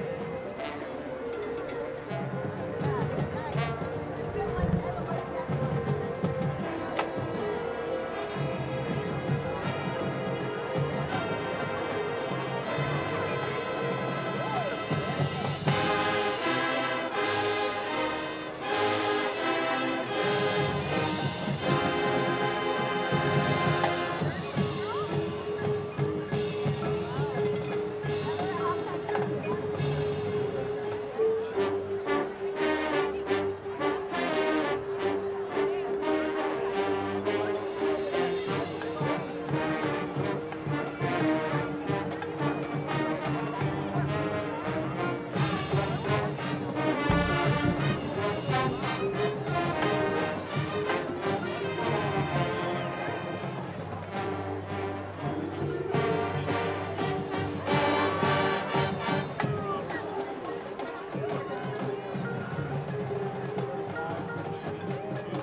Hello, little one. How are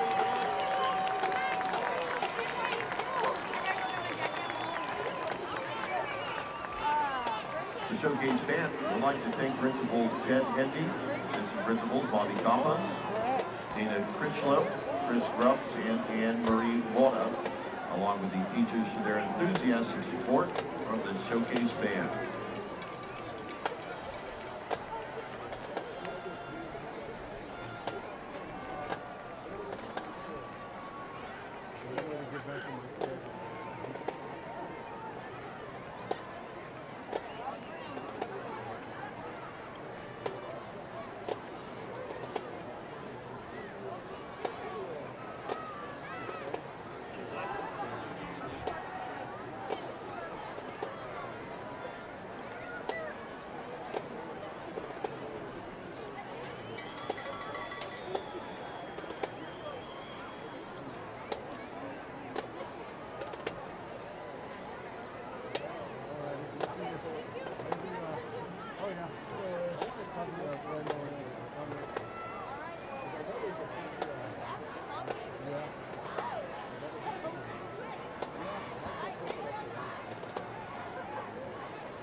Ladies and gentlemen, will you please direct your attention to the north end zone? Special halftime presentation. This summer, the Los Cruces, Mayfield, and Yante and Centennial Football Booster Clubs joined as one to bring a new golf tournament to the city. One goal in mind, their collaborative efforts formed a two-day fundraising event to support the football programs. This year, they hosted the first City of Crosses 12-man golf tournament Headline sponsor, Las Cruces Orthopedic and Associates. The positive response of the business community was overwhelming, and the individuals you see on the field tonight made the tournament possible. The tournament raised $101,000 that was divided equally between the 4 high school football programs. The golf fan would like to recognize and thank Kevin McGrath and the Burger Time Golf Tournament, whose vision and tremendous amount of work over 2 decades established the foundation for an event of this magnitude.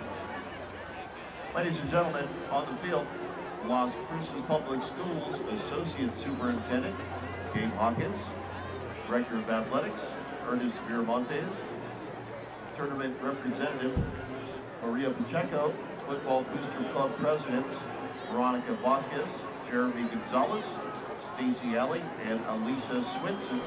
I'd like to thank the City of Las Cruces, to welcome and thank the following businesses for making this tournament a success.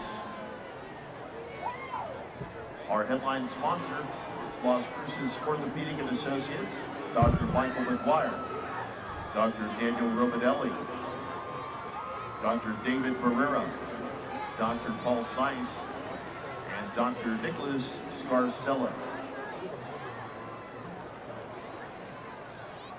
Aaron's Rental,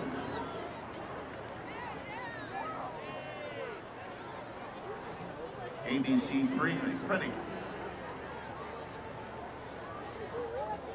Allen Theaters, Ashley Furniture, Bank 34, Beasley Mitchell and Company, Bravo Mike Communications, BSN Sports, Buffalo Wild Wings, Builder Source, Chachi's, Chick-fil-A, Cholitos, Citizens Bank of Las Cruces, Coca-Cola Southwest Beverages, Porter Deli, Del Valle Physical Therapy, Digital Solutions, Exit Realty, F&A Dairy, Bishop Mobile Storage, 4 Evergreen Turf, Fraternal Order of Police, Kelly's Liquor, Cole's Cares, La Posta, Las Cruces Bulletin, Lessons of Life, Lithia Dodge, Memorial Medical Center, Metalcraft, Miguel's, Morrison Hey everyone, I'm Supply, Zay McGill. Welcome to the halftime Kia analysis of for the Las Cruces Cruces. versus Mayfield game. I'm here with my colleague Carl Ortiz Robinson. Appraisal How do you Group, feel about this game, Carl? LLC. You know, every year that I watch this Pecos great Valley rivalry, it Pharmaceuticals. is nothing short of amazing, and we have another exciting Premier one here. Distributing, You're absolutely right, Carl. And you know, Mayfield surprisingly Premier. came to play. Like you said before, it's such Price's a great Dairy. game. And you know, watching this from the booth, R&M it's an amazing Government experience. Services. Now, Cruces has been playing exceptional, 6U Farms, considering that they've been dominant throughout all their Shamrock games and Foods. throughout the season. And Smith and Aguirre, you know, Mayfield has played balanced. They've thrown in some trick plays, which is really Silverman incredible, Golf Course. considering that we haven't seen that all season long. Spence Yes, Asset Zane, and one Management, surprising thing is Mayfield's defensive Sports line. Clips. They have played amazing Steinborn and have played Associates. really well against this great rushing attack Sun for the City Cruces Plumbing and Bulldogs. Heating, You're absolutely right. And the coverage for Mayfield has SunPower been by really well, Positive too. Energy Solar. Brandon Baeza hasn't been Sun really Valley. standout this game, and that's kudos to Mayfield's secondary. Yeah, that's one of the great things for Mayfield to emphasize coming into the second half, and one thing for them to really praise for the first. Their rushing game has been really well. Has run really well. You're absolutely right, Clark. You know, Peyton Ball, he had that throw at the end of the half. He threw it in double coverage, and he laid it out to Ivan Molina. He put it where only his receiver could get it, and it came out as a great throw and catch. Yes, that was a really big play to take the lead and a really good momentum for the Cruces Bulldogs. Yeah, Carr, and you know, considering the score, it's not just what you it's not what you would expect, but it's definitely one of the greatest rivalry games I've ever seen. Yes, and it is. I believe that the quarterback for Mayfield has been playing really well tonight under this. This is a great rivalry game, and there's a lot of pressure that comes with that. They're playing really well tonight on offense. You're absolutely right, Carr. And you know, Al-Abayad has been really well running the ball to balance out that offense. He's definitely become more of a threat throughout the game. Yes, Zane. And one point that Max and Cameron made in the first half was the kicker for Mayfield, Caleb Conaway, has a great leg and has really good range. We saw him before the game kicking it 55 yarders before the game. And I would just like to see this game be really close towards the end of the game and just maybe a late game situation where he's kicking. Now, Carr, as we come to the start of the second half, I think keys for each team would be Mayfield. They need to be ready for a high-powered offense, because usually what you see is Las Cruces Bulldogs, they start out a little slow, but as the game progresses, they become more and more powerful and aggressive. And so I expect Mayfield to keep doing the same thing, not get ahead of yourselves because of this score, surprisingly. And Cruces needs to just keep going balanced with Peyton Ball, making those exceptional throws, and he keeps running the ball, becoming a dual-threat quarterback. Yes, and those are some really good points, and Peyton Ball is going to come out. I think he's going to be a little bit more consistent through the passing game and try to get the ball to Brendan Baez. Yep, Carr, and that's about going to do it for us. We hope everyone enjoys the second half of this game. Yes, thank you for watching. We're going to give it to you guys in a couple minutes.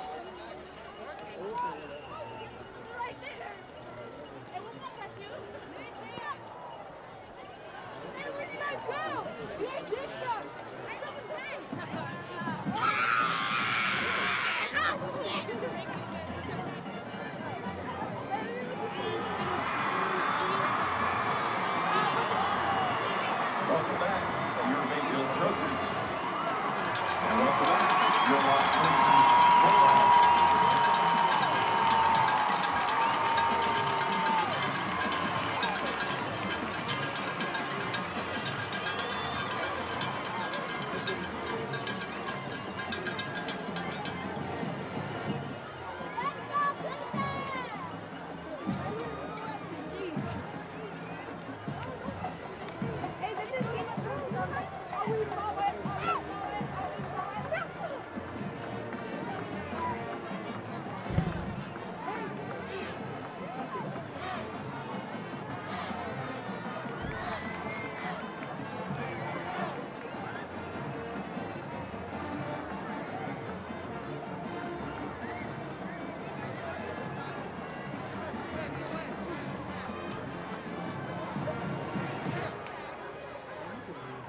Las Cruces Public School Athletics would like to extend its sincere thanks to Las Cruces Orthopedic Associates for their continued support of the athletic programs.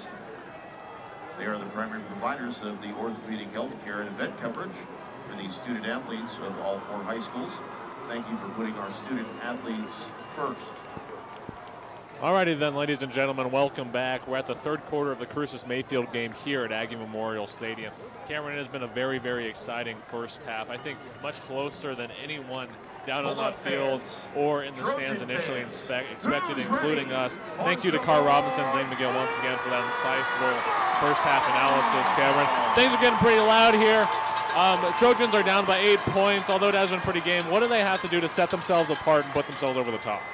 Max, I said at the beginning of our broadcast that the Trojans are going to have to keep themselves in the game throughout the entire first half, so that way they could set themselves up for potentially game-winning situations in the second half. In order to stay in this game, they need to remain tenacious on the front seven. They've done a great job of manhandling the Cruces offensive line, especially on the left side.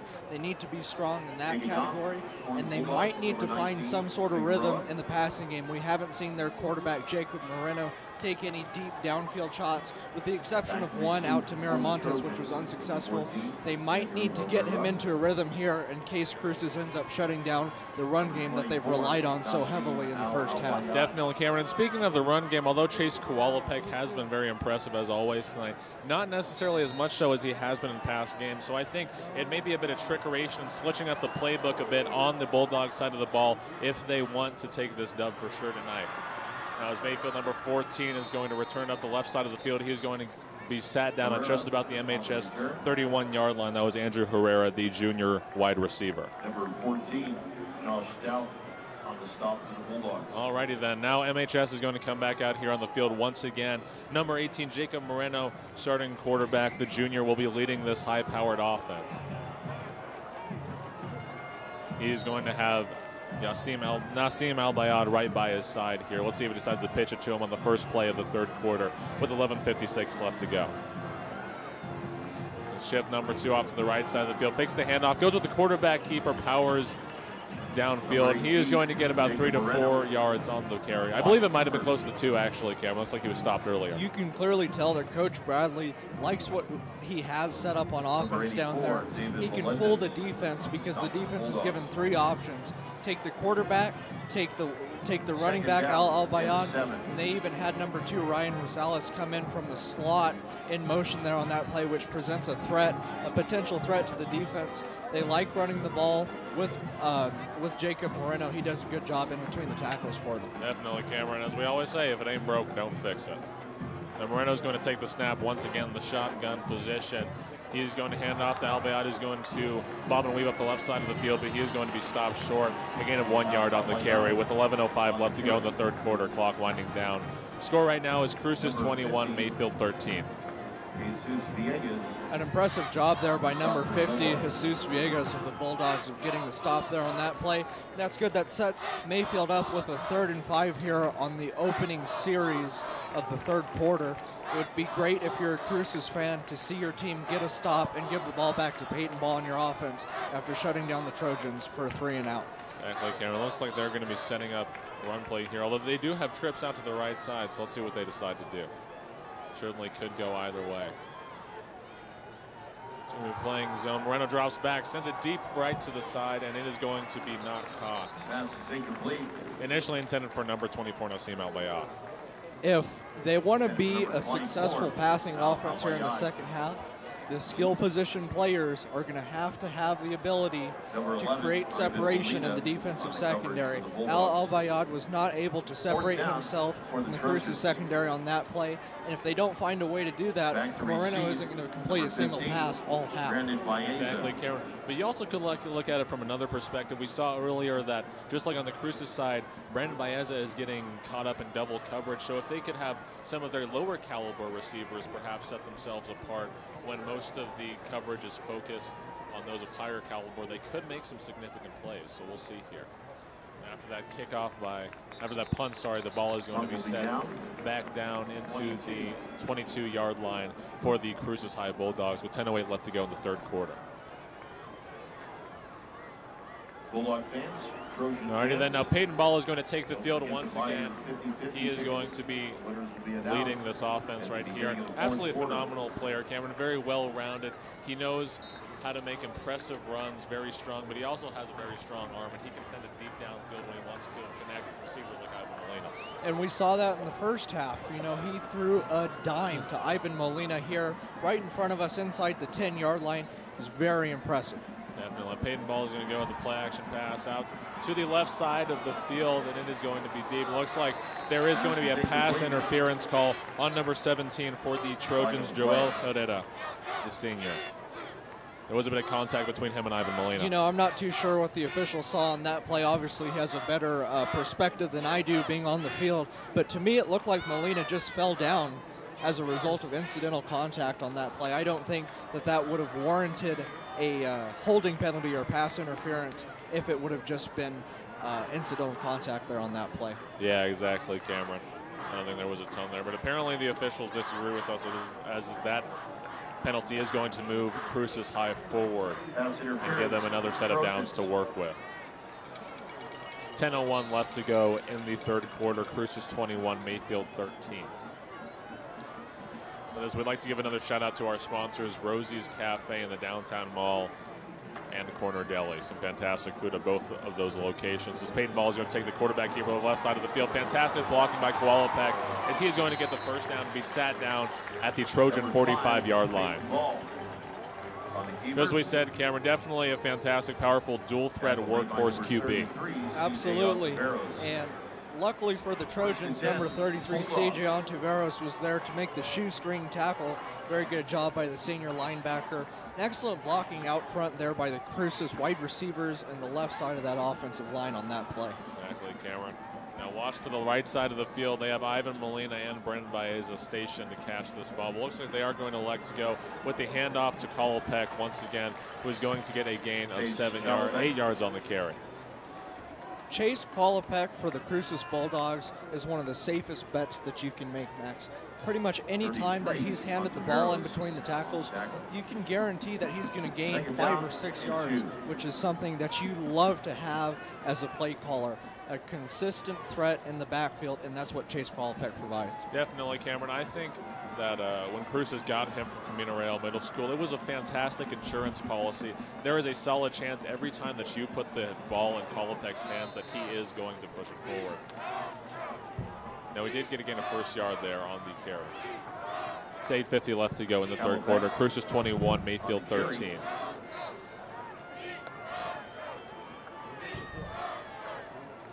Cruces student section getting pretty hyped up, Karen. Once again, I'd just like to comment on the fantastic crowd that they have here tonight. Peyton Ball once again is going to have it in the shotgun position, 3rd down and 1, shifting Baeza off to the right side of the field. He's going to go with the quarterback keeper, slicing through the beat back, blocks the tackle. He's going up the left side of the field, breaks away the 10. He is going to be in there for another LCHS touchdown, putting the score at Cruces 27, Mayfield 13 with 8:16 left to go in the third quarter, Cameron. He definitely turned on the afterburners there. I think his 40 time is probably just a bit faster than mine. I would say so, Max. He said, "Get off me, C.J. Ontiveros. Don't try and arm tackle me. That's disrespectful." That's what's going to happen anytime you don't square up and you try and make an arm tackle on a versatile player like Peyton Ball. Excellent run there by Ball. Absolutely. Way to utilize all of their weapons down on the field. Jorge Figueroa down here at the 10-yard line to attempt the extra points. He will put the PAT through the uprights. That will make the score Bulldawgs 28, Trojans 13 with 8:16 left to go in the third quarter. And as you mentioned, Max, we were here setting up posters for the Oregon Mountain rivalry yesterday, which, by the way, was a lot of fun. I'm really excited for the future of that rivalry. And when I clocked your 40 time here at Aggie Memorial Stadium, I was impressed. You ran a 6.7 40? It was a 6.5 40, Cameron. Please give me the respect I deserve. That was amazing, Max. I'm sure the NFL scouts have been blowing up. I'm sorry, the college scouts have been blowing up your phone. I was impressed by that. That takes a truly special athletic talent to run a 6.5 40. Definitely, Cameron. Well, I do strive for greatness both in terms of physicality and mentality. Obviously, Max, I'm joking. A 6.5 40 is, that's kind of sad, but that's okay. You'll improve. 8:16 left to go in the third quarter. Cruces 28, Mayfield 13. Kicking off for the Bulldogs, number 19. Alrighty then. Number 19, Jorge Figueroa is going to be kicking off just slightly off to the left side of the field. Again, we're starting to see a bit greater of a difference between these two scores. 15-point than was true for the entirety of the first half. So it looks like things are certainly starting to shape up here for the Cruces High Bulldogs. 8:16 left to go in the third.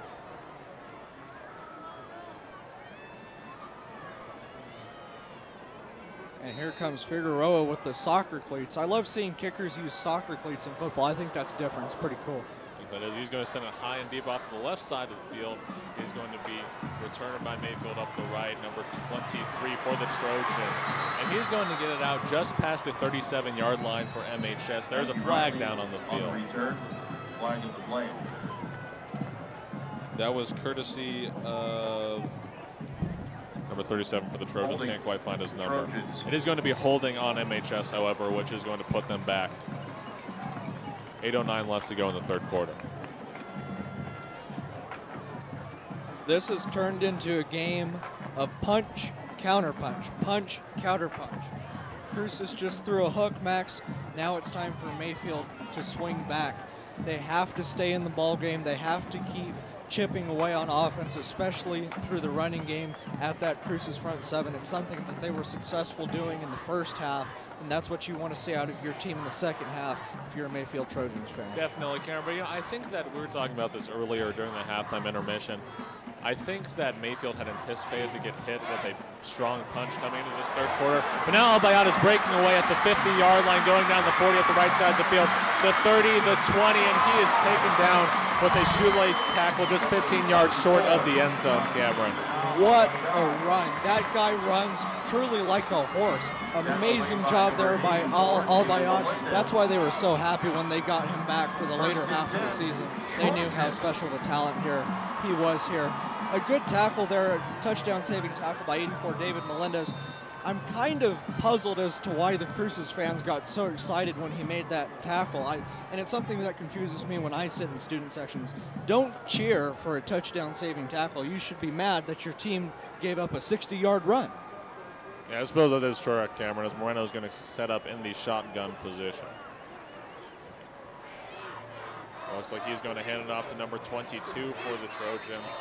He's going to get a gain of 1 to 2 yards on the play. That run was courtesy of Matthew Riley, the sophomore running back. 7:23 left to go in the third. And once again, we saw a run here. That shows you that Coach Bradley wants to force this ball down the mouths of the Cruces front seven here. An old school strategy with a modern twist. They're running it out of a shotgun. Woody Hayes would be confused, but he'd be proud to see how often the ball has been run in this game.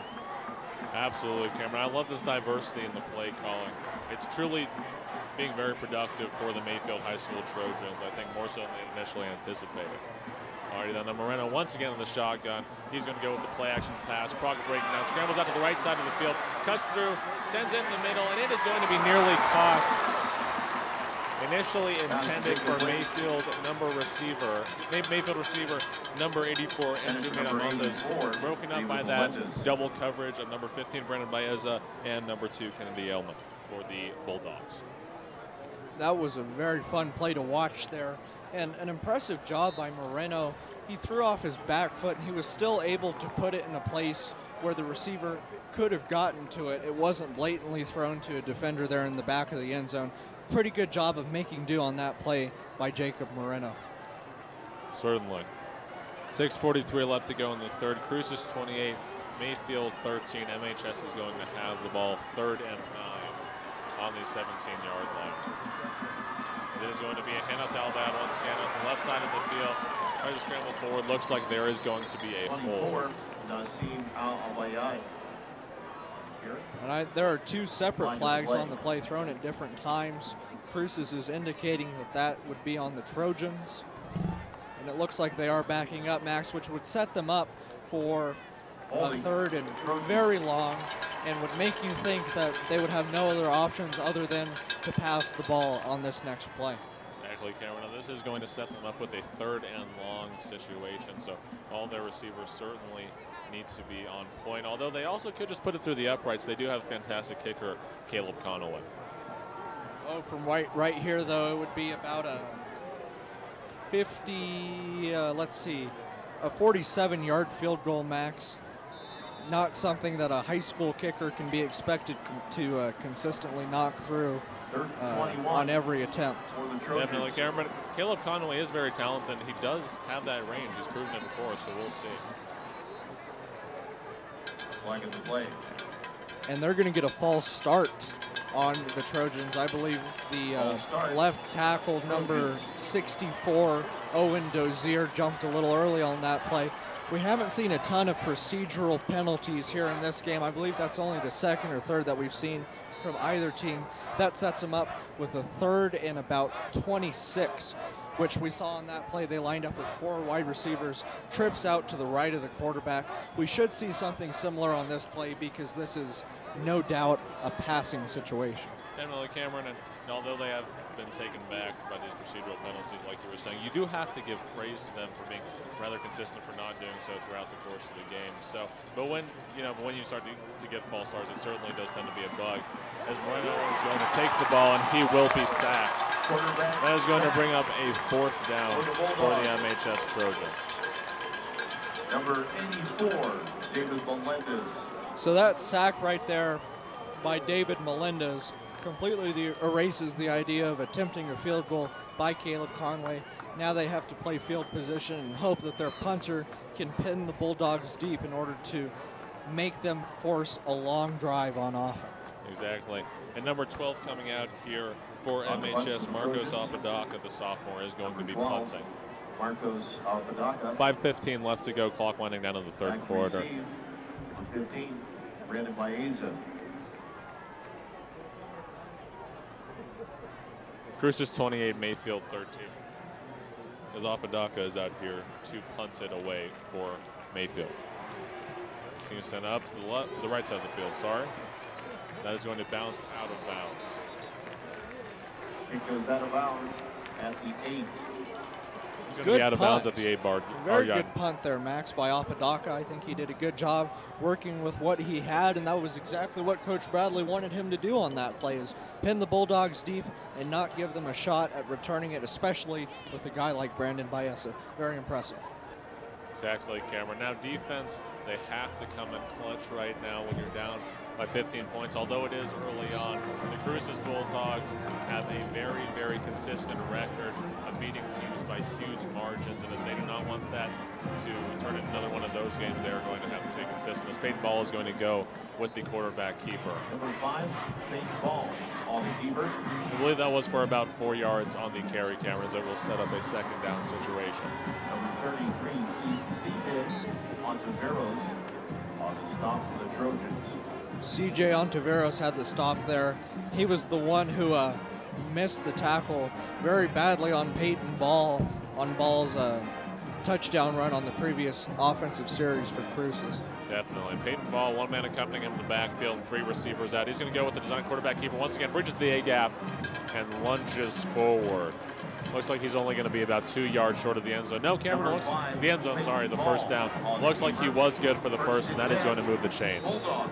This is a very critical drive here for both teams. If you're Mayfield, you cannot be worn away by the tenacity and the capabilities of the Bulldogs running game. You have to save your front 7 for the rest of the game, and you don't want to fall behind by a score of 35-13 here in the third quarter.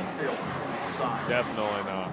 Peyton Ball's going to take the snap once again. This time a handoff to number 21, Chase Squalopek, although he is sat down, courtesy of number 33 for the Trojans, CJ Ontiveros. That senior has definitely been coming in clutch for the MHS defense tonight, Cameron.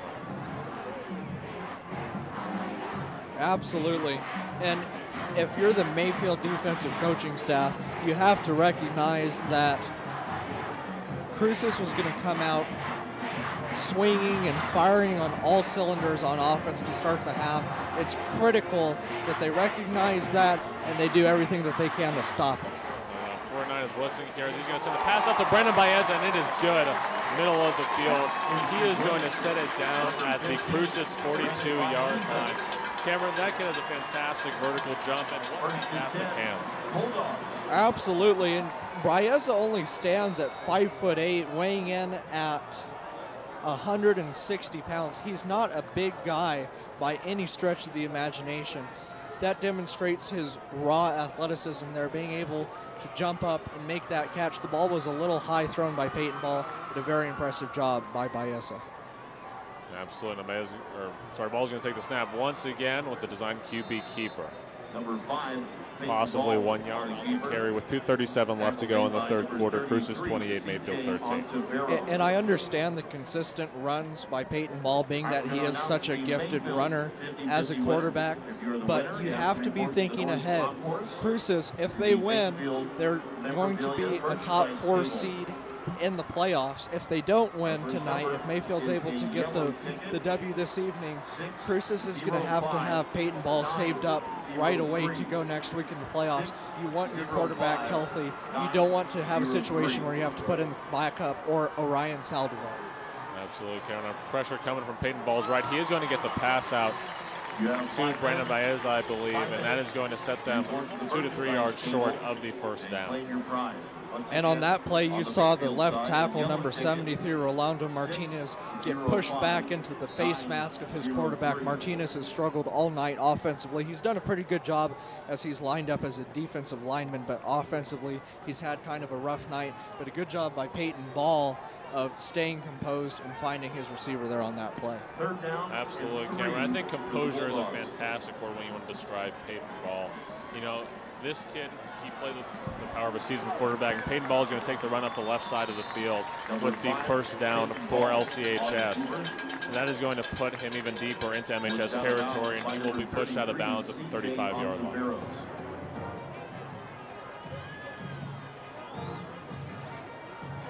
Alrighty then, Cameron, they're just creeping closer and closer to the MHS end zone.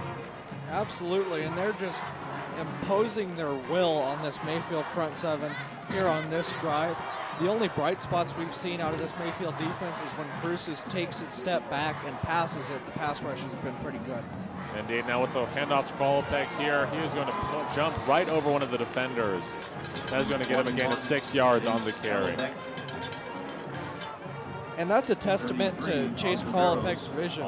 Number 57, his right guard, Andrew Rodriguez, is on the ground. And he recognized that right away and leaped right over him.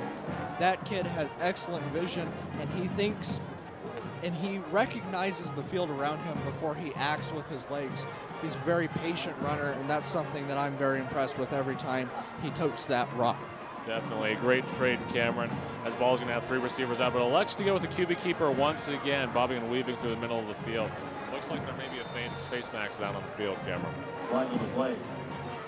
It'll be interesting to see if that is one of the 5 or 15-yard varieties of face mask, because it looked like the defender only had his hand on the face mask for just a second, although he did tug and shift the head a little bit, which is always going to warrant a 15-yard penalty.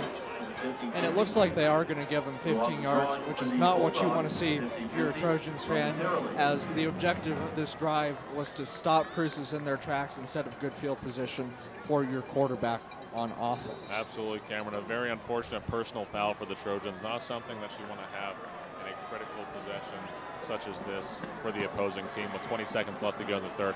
Ball's going to take it in the shotgun box stack with the handoff to Baez up the left side of the field. He cuts back through the middle, going up the right side, breaks the tackle, walks into the end zone for another Cruces High School touchdown. That is going to make the score Cruces 34, Mayfield 13, with 10 seconds left to go in the third, Cameron. And it looks like LCHS is starting to pull away from the close race we saw in the first. Run, run, run, short pass, run, run, run, touchdown. That's what we saw on that play. I thought it was a pretty creative drive too, though, by Coach Lopez there. It's kind of an odd play call that we saw there on the touchdown to Baeza. But that's how you utilize the athletic ability of your arsenal on offense. A good play call there by Coach Lopez to get the touchdown. Well, exactly, Cameron. I mean, now Jorge Figueroa is going to put it through the uprights, making the score Cruces 35, Mayfield 13. Like I was saying, when you have some fantastic talent and athleticism on pretty much all cylinders when it comes to your players, you want to make sure to try and use as much trickeration as you can and throw the defense off their game. Definitely, and you know, we saw that in the first half with Coach Bradley's call, the fake reverse that resulted in a touchdown there in the center of the end zone. That was quite impressive. I would not be shocked to see more examples of trickeration called by Coach Bradley here on this offensive series for Mayfield. They need to find a way to throw the Cruces defense off in a manner that they wouldn't expect or that they wouldn't have studied this past week in the film room. Exactly. Both teams are going to have to get pretty creative, more so Mayfield. With 10 seconds left to go in the third quarter, Cruces 35, Mayfield 13. 22, Matthew Riley. 24, Nassim Al-Abayaya. Alrighty then, now as Jorge Figueroa gets set to kick off for Cruces, we'd like to give another shout out to our sponsors. Corner Deli, some fantastic sandwiches, chips, and food down there, as well as Rosie's Cafe in the downtown mall. Figueroa with his neon green soccer cleats is going to be out here kicking for Cruces. He is going to send it up over to the right side of the field. It is going to be caught by number 22 for Mayfield. Matthew Riley is going to take it up the left side and be pushed out at just about the MHS 25-yard line. Number 81, Javier Jimenez. So this drive is going to commence with 3 seconds left in the quarter. Then we move on to the fourth quarter. Mayfield will likely be down by 22 points going into the last quarter. This is critical. If Mayfield does not get something going here on this drive, they're going to be in a lot of trouble for the rest of the game, Max.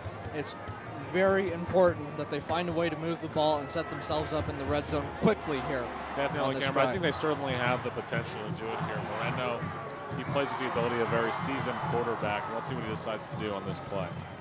Now, he is going to elect to go with the handoff to number 22, Riley, who is going to fall forward for a gain of 2 yards on the carry. Now that is going to bring us to the end of the third quarter. Score, Las Cruces High School 35, Mayfield 13.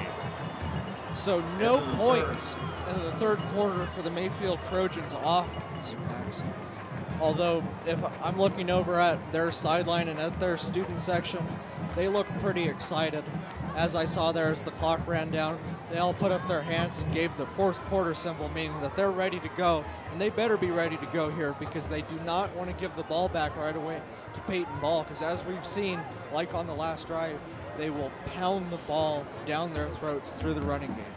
Exactly, Cameron. It's absolutely crunch time for the Trojans if they want a chance of coming back from this 22-point deficit here at Aggie Memorial Stadium.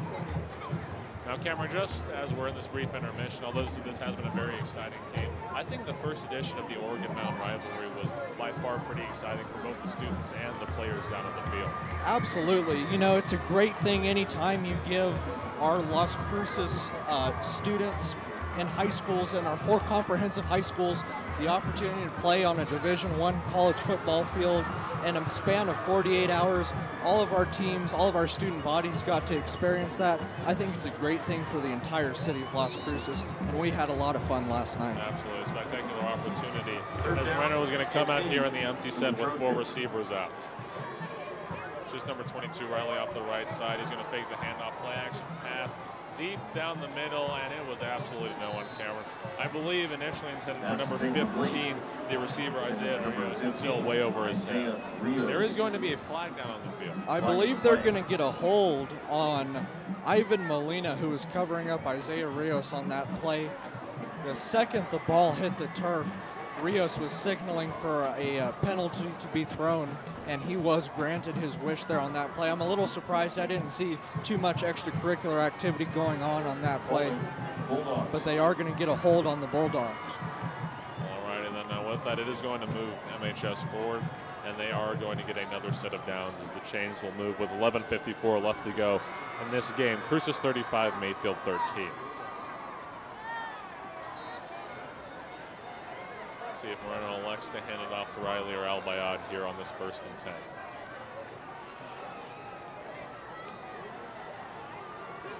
Al-Bayad accompanying Moreno in the backfield. Box stack 2 receivers out to Moreno's right side. Looks like the snap is going to be low. I believe it is going to be a false start on the Trojans, Cameron. Indeed, that start did look a little false. Number 64, the left tackle, Owen Dozier, looked like he jumped a little early. That's the second false start that we've seen on Dozier here in this game. 11:50 left to go in the game. Cruces 35, Mayfield 13. After that false start, it is going to put Mayfield back at a 1st and 15.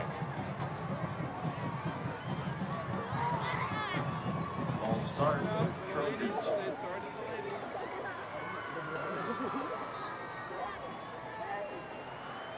Alrighty then, the Mayfield offense getting recollected after that false start to try and make some gains here.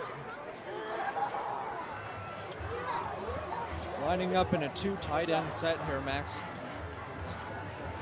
Indeed, Moreno is going to take the snap. He is going to go with the handoff to Albayad, running up the left side of the field, but he is stuffed for possibly a gain of 1 to 2 yards on the carry. 24, now Albayad. I believe it may have been closer to 3. Let's see what the officials say. Pretty conservative play calling here on this drive by Coach Bradley. I'm a little surprised to see that. The clock keeps ticking here. We're on a running clock in the 4th quarter. You always have to be conscious of that clock ticking its way down to 0. But they're still seeming to line up in the huddle. They're not too frantic about the time or the deficit here. Exactly, Cameron. And I think that composure generally for this offense is what they need to maintain here as they are going to be set up with Moreno as 2 men accompanying him in the backfield here. Yeah, there it is going to be a timeout. There's going to be a flag on the play. I'm sorry, it was a timeout. It is a delay of game on the Trojans, and that will set them back even farther on this 2nd down. So now they're faced with a 2nd and 18.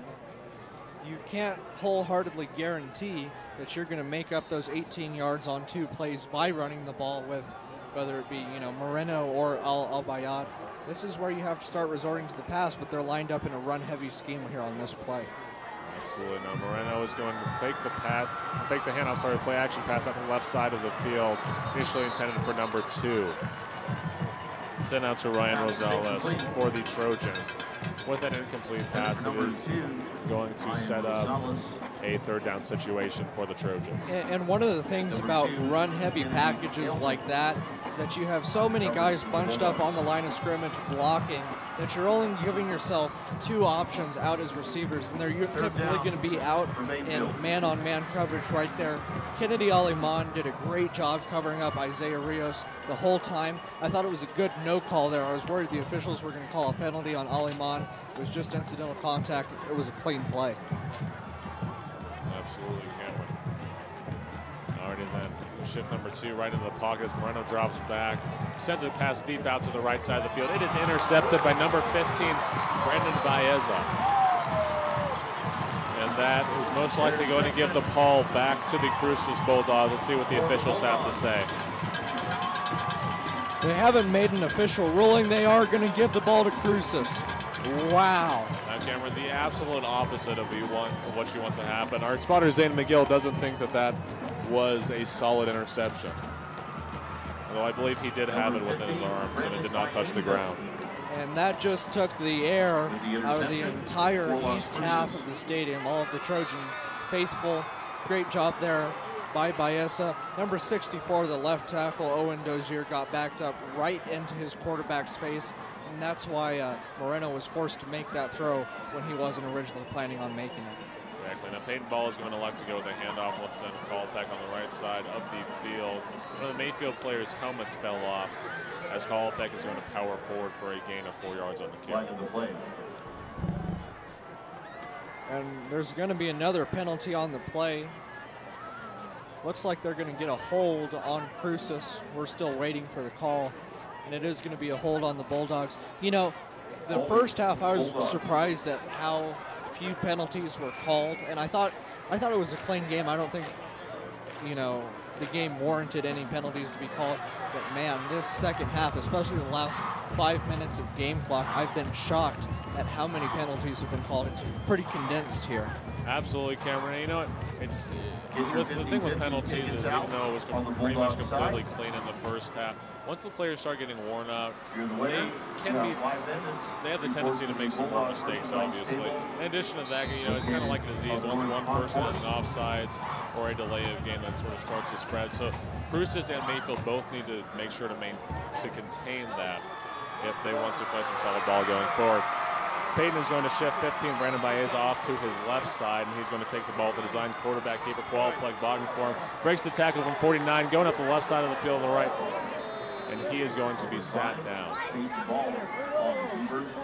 That is going to set up a second, I believe, 12 situation right here for Cruces. You know, maybe it's just me and my preference for offensive play calling.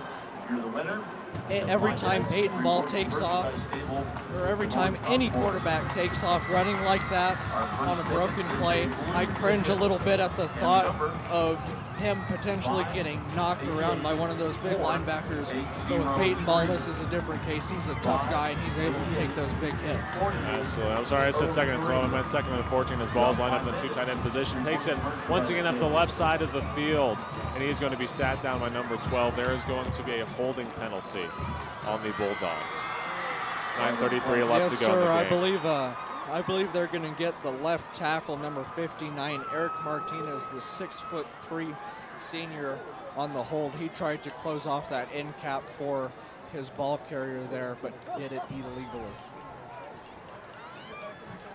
Cruces 35, Mayfield 13, 9:33 left to go in the game here at Aggie Memorial Stadium. Max, while we're waiting on play to resume, you know what we have coming up in exactly 2 weeks? What is that, Cameron? Paul Weir and his disgusting New Mexico Lobos are coming to town to face Chris Jan and his new Aggie team. I am so excited for that game. I've been counting down ever since that snake Paul Weir left us to go coach up in Albuquerque. Absolutely, Cameron. I cannot wait to hand them a big fat L. As Peyton Ball plans to do the Trojans here tonight. Set up in the shotgun, drops back, pressure from his left side, sends it deep in the middle. It's caught by Ivan Molina, and he's going to run up the right side of the field. Breaks loose. He's at the 10-yard line, and he is going to go into the end zone. However, there was, I believe, a block in the back for a hold on Cruces. Let's see what the officials have to say about that, Cameron. I saw a holding on 24, Nassim Al-Bayad. And that is what they're going to call there on that play. Mark Lopez is going to decline it, and the Bulldogs are going to go up by a score of 41-13 with 9 minutes left. Very impressive. The second Molina caught that ball, he was gone. Forget about it. Molina does not run a 6.5 40. That kid runs probably a 4.4 or 4.5 40. He is blazing fast, and he's helping his team put this game away in excellent fashion. Definitely, Cameron. Yeah, I think myself and quite a few of the Cruces fans hold their breath for a second. They thought that touchdown might have been negated, but fortunately for the Bulldogs, it was not. As the score goes up, Bulldogs 41, Mayfield 13 with 9:08 left to go in the game.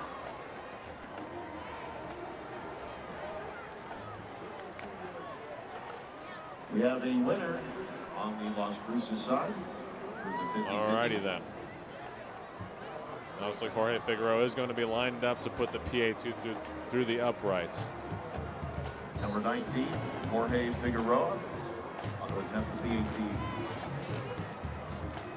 He puts this to it. Is going to be a 29-point advantage for Cruces as some of the fans for the Bulldogs start to exit the stadium now with 9:08 left to go.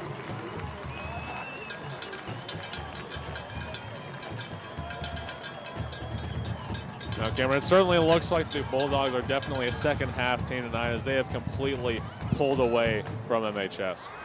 Absolutely, and right now 42-13. That was actually the final score to the Cruces Centennial game 2 weeks ago at the Field of Dreams. Centennial came out, looked pretty good on offense. It was a relatively close game in the first half. And like you said about tonight, Cruces just took it away. And that might be a true testament to their identity as a football team. And that'll show Cruces High fans not to worry in the first half if the Bulldogs aren't firing on all cylinders, because in the second half, more than likely, they're going to come out guns a-blazing and put some points on the board right away.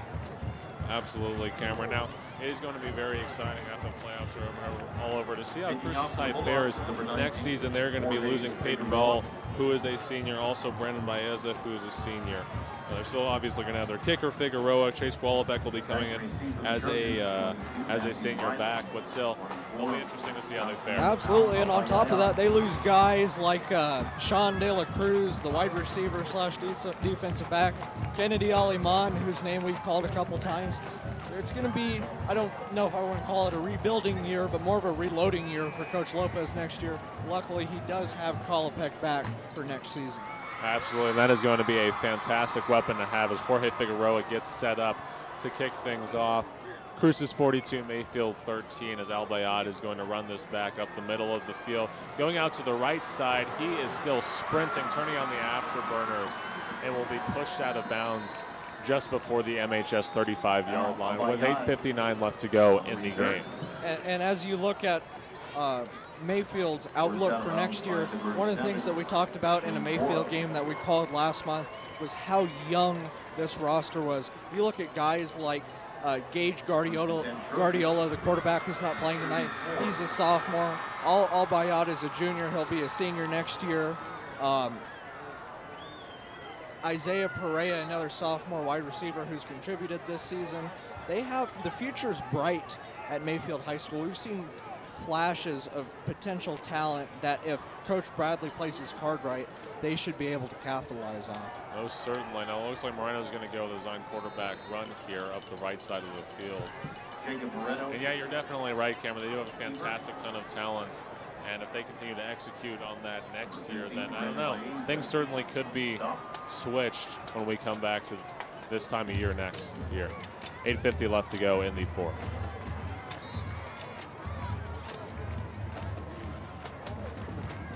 Alrighty then, the MHS offense is going to be set at their own 34-yard line, 1st and 10.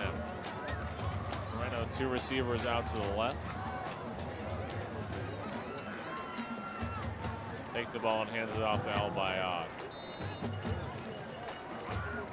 That is going to put them about 6 yards short of the first down with the 3rd down. So, you know, it looks like Mayfield is going to go down tonight. I thought they had a great effort in the first half. But in the end, the talent and capability of the Cruces roster was too much to contain, especially on defense for the Trojans in the second half. But like we were talking about moments ago, Coach Bradley has to be excited about the young talent that he has on his roster. This is certainly not the nail in the coffin for the Mayfield program, although it was their worst season since 1993. The future could be bright if the coaches can tap in to their incredible talent pool over at Mayfield High. Definitely, Karen. I think this was more so a rebuilding year for Mayfield. They lost a lot of great players last year. Torrey Laughlin, he left. Stephen Gay graduated, great receiver. As the pass is going to be complete out to number 84, Miramontes, and that is going to move the chains for MHS. And how about the job that Mark Lopez is doing at Cruces High, taking over for a guy like Jim Miller, a legendary coach, a name that we'll hear in this town for a long time, and to lead his team to the state runner-up slot last year and to a top 4 seed in the first round bye in the 6A playoffs this year. That's very impressive. Great job by Coach Lopez and his staff. Exactly. His first 2 seasons over at LCHS have been great, as Moreno is going to do the play action pass. He's actually going to keep it, but will be sacked short of the game here. And is going to bring up a 2nd and long for MHS with 7:30 left to go in the game. Cruces 42, Mayfield 13. Number 84, David Melendez on the tackle. I'll tell you what, something cool to see. Although the Trojans are down by a lot on the scoreboard, their student section has been into the game all night, Max. They've been energized, and they're still energized. I just saw them over there flashing their flashlights on their phone. It's pretty cool to see, no matter what the score says. Most certainly, Cameron. And Moreno's going to do the pitch back out to Albayad, who's going to bounce out, going towards the right side of the field, and is going to be taken down by number 15, Brandon Baezal. And like you were saying, you know, either way, even though the Trojans are getting demolished quite a bit, it's still good to see their student section getting pretty energized. You know, high school football is a fantastic thing. And although they're taking an L on the field, I guess that would be more of a moral victory, as you were saying earlier on. Definitely. Definitely. It would be good for Cruces to get a stop here on this play, force the punt by Mayfield, and then move into the chew the clock portion of your game plan. Absolutely. 6:23 left to go in the game. Cruces 42, Mayfield 13. MHS is going to have a 3rd and 11 as Moreno is lined up in the empty set. 2 tight ends on the O-line. Shifts number 2 out the left side of the field. Play action pass. Pocket breaks down. Scrambles out to the right side. Sends a quick pass out to number 86 for MHS, Brandon Mahoney. But unfortunately, it is missed. And that is going to bring up a 4th and 11. And I thought that was impressive there by Moreno. He kept his eyes downfield, and that's something that you'll hear coaches tell players at any level of football when they're in the quarterback position, no matter what, keep your eyes downfield because something might pop up. There he did have a receiver number 86, Brandon Mahoney there. Wasn't able to connect with him, but it certainly wasn't the worst possible outcome that could have happened on the play had he not kept his eyes downfield. Definitely. Now Marcos Apodaca, number 12, is going to be out here to punt for the Trojans, and he's going to send it deep down to the right side of the field as Brennan Baeza is going to receive it. He's going to return up the right side of the field. Unfortunately, tries to cut in the middle, but he is taken down at the LCHS 12-yard line with 5:53 left to go in the game. Number 88. What a talented kid he is, Max. And I'm kind of sad that this is the last time that we'll call a game that Brandon Baeza is a part of. I might have to come watch him as a spectator during the playoff round. Cruces will be a top seed, so they'll have some home playoff games because he truly is a special talent. Definitely, Cameron. Well, I'm sure the other three schools in Cruces and the other ones around the state certainly aren't going to miss him, you know, handing out L's on the football field. 5:53 left to go in the game. All right, then Peyton Ball is going to be set up here in the gun. He is going to like to go with the design quarterback here off the left side of the field. Turns on the kicks, breaks through at the 40, the 50, and he will be just taken down by number 14 for MHS at the Trojan 30-yard line. Tackle made by Andrew Herrera. And, you know, Mayfield's just tired. They've hung around as long as they could. This is where the talent on your roster takes over. Strength and conditioning takes over. Obviously, Cruces is the more conditioned team on the field tonight. And a good job by Ball of recognizing the wide open space down the left side of the field and taking advantage of that. Most certainly, Cameron. Definitely taking precedence. The talent over play calling as Peyton Ball is going to be set up here in the gun. Takes it, goes with a handoff to call back up the right side of the field. He is going to be sat down for a loss of yardage by number 33 for Mayfield, CJ Ontiveros. And I'd say that after Ontiveros' big missed tackle on Peyton Ball early in the second half, he's pretty much made up for that. He's played pretty well the rest of the half. I'm impressed with Ontiveros' play.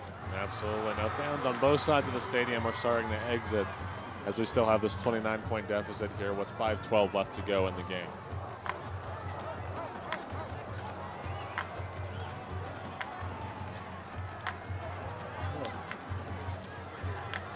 Alrighty then, now ball out here once again on a second down situation, 2nd and 13 after call effect was taken down.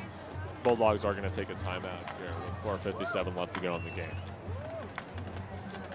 So as we pause for the intermission here, Max, going back to what we were talking about earlier in regards to the Oregon Mountain rivalry, I just think that it's an excellent opportunity for Las Cruces as a town to create themselves into the public perception of a football town. You already have a storied rivalry like Cruces and Mayfield, a rivalry that's been nationally ranked by ESPN and USA Today. And you have two very strong schools, young schools in Oñate and Centennial on the east side of town, whose teams have been pretty impressive in years past. Oñate has sent guys like Matt Young. Centennial's had impressive players to the likes of Dante Lopez and Sedano early on. I think it's great for the entire city. It's great for the student bodies to give them the equal opportunity. It's not about taking away from this rivalry. I think you would be ridiculous to try and take away from a rivalry like this. That would be extremely disrespectful. I'd absolutely have to agree, Cameron. Very exciting game. I'm sure there will be many more to come. As Peyton Ball is going to air it out deep to the right side. It is going to be caught by Brandon Baeza in double coverage. What a mutant, Cameron, for another LCHS touchdown. Dear Lord. Unbelievable. Now with that Bulldog touchdown, it's going to put the score at Cruces 48, Mayfield 13 with 4:49 left to go in the game. How about that? How about the 5'8", 160-pound kid coming up with the touchdown in double coverage? He is amazing, Max. He high points the ball like a 6'3" college wide receiver would high point a football. Very, very impressive.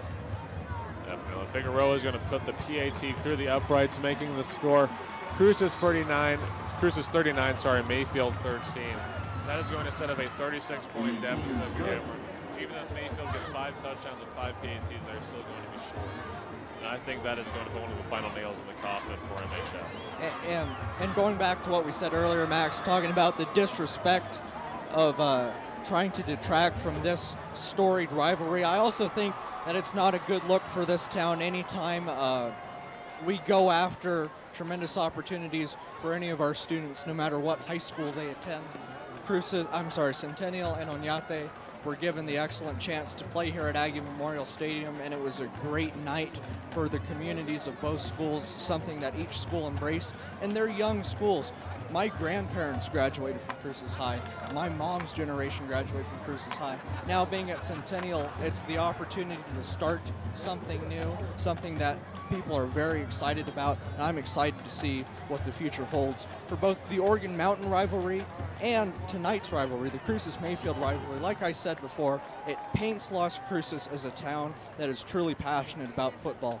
We're not West Texas, but we're pretty close. Definitely, Cameron. Couldn't have said it better myself. And when you have this new breed like Brandon Baeza and all these new fantastic players coming back in, it is going to reinvigorate all 4 of these schools and make for some fantastic football. And I think that the Oregon Mountain rivalry and this rivalry are just going to be testaments to how that is shifting into the Las Cruces, southern New Mexico area, making things exciting for all 4 schools and all the fans here. 4:49 left to go in the game. Cruces 49, Mayfield 13, as Figueroa is going to kick off for the Bulldogs. It is going to be run back by number 17 for MHS, who's going to be pushed out at the 25-yard line. That was Joel Herrera, the senior wide receiver.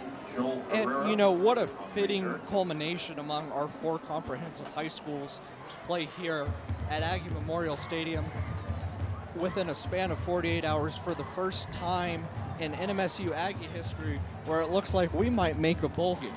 And it's not the first time in our history, but that was, what, 1960? I believe it was long. 1960. The drought is too long, Max. We have Texas State tomorrow on the road in San Marcos. That should be a win. I'm very excited about our Aggies. I don't want to jinx anything, but I think this team might be something special this season. Exactly, Karen. Well, when you have fantastic talent like wide receiver Jaleel Scott and tailback Larry Rose III, Tyler Rogers, who at one point led the nation in passing yards, it's just fantastic. And a brief intermission here as the refs are discussing. Now, it looks like their security is chasing out one fan from the stadium, Cameron.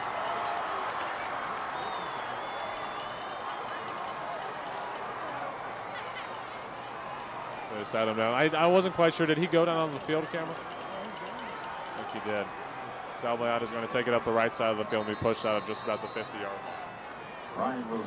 He sure did, Max. He got down on the field, ran back up into the stands, and put a spin move on a police officer. Someone get that kid helmets and I don't know what I'm trying to say here. I'm too distracted by what's going on over there. Don't run on the field, kids. That was pretty exciting, though, Cameron. What I was trying to say is that Coach Bradley should give him the opportunity to try out for next year's 2018 Mayfield Trojan squad, but I can't imagine that Principal Frass would be too happy with that kid after the stunt that he just pulled right there. Yeah, likely not, although he was going pretty quick up the steps towards the end there, Cameron. He could close the margin here in the next Mayfield Trojan game come November of next year. You think he has anything on your 6.5 40 time? Maybe just a slight bit, Cameron. I don't know. I'm pretty impressive as far as physicality goes. Clock winding down, just over 3 minutes left to go in the game. Cruces 49, Mayfield 13. MHS is going to have the ball 1st and 10. 1st and 12. Moreno's going to take the snap, dropping back in the shotgun, sends it deep left to number 84. Pass is nearly intercepted, courtesy of Ryan Olson, the senior defensive back, standing at 5'10", 170 pounds. Ryan Olson almost had a pick there. That would have been a great end cap to his career as a Bulldog, as he is a senior defensive back. Still great effort there by number 12 in blue. Absolutely, Cameron. It's got to be very, very invigorating for all of these seniors here down.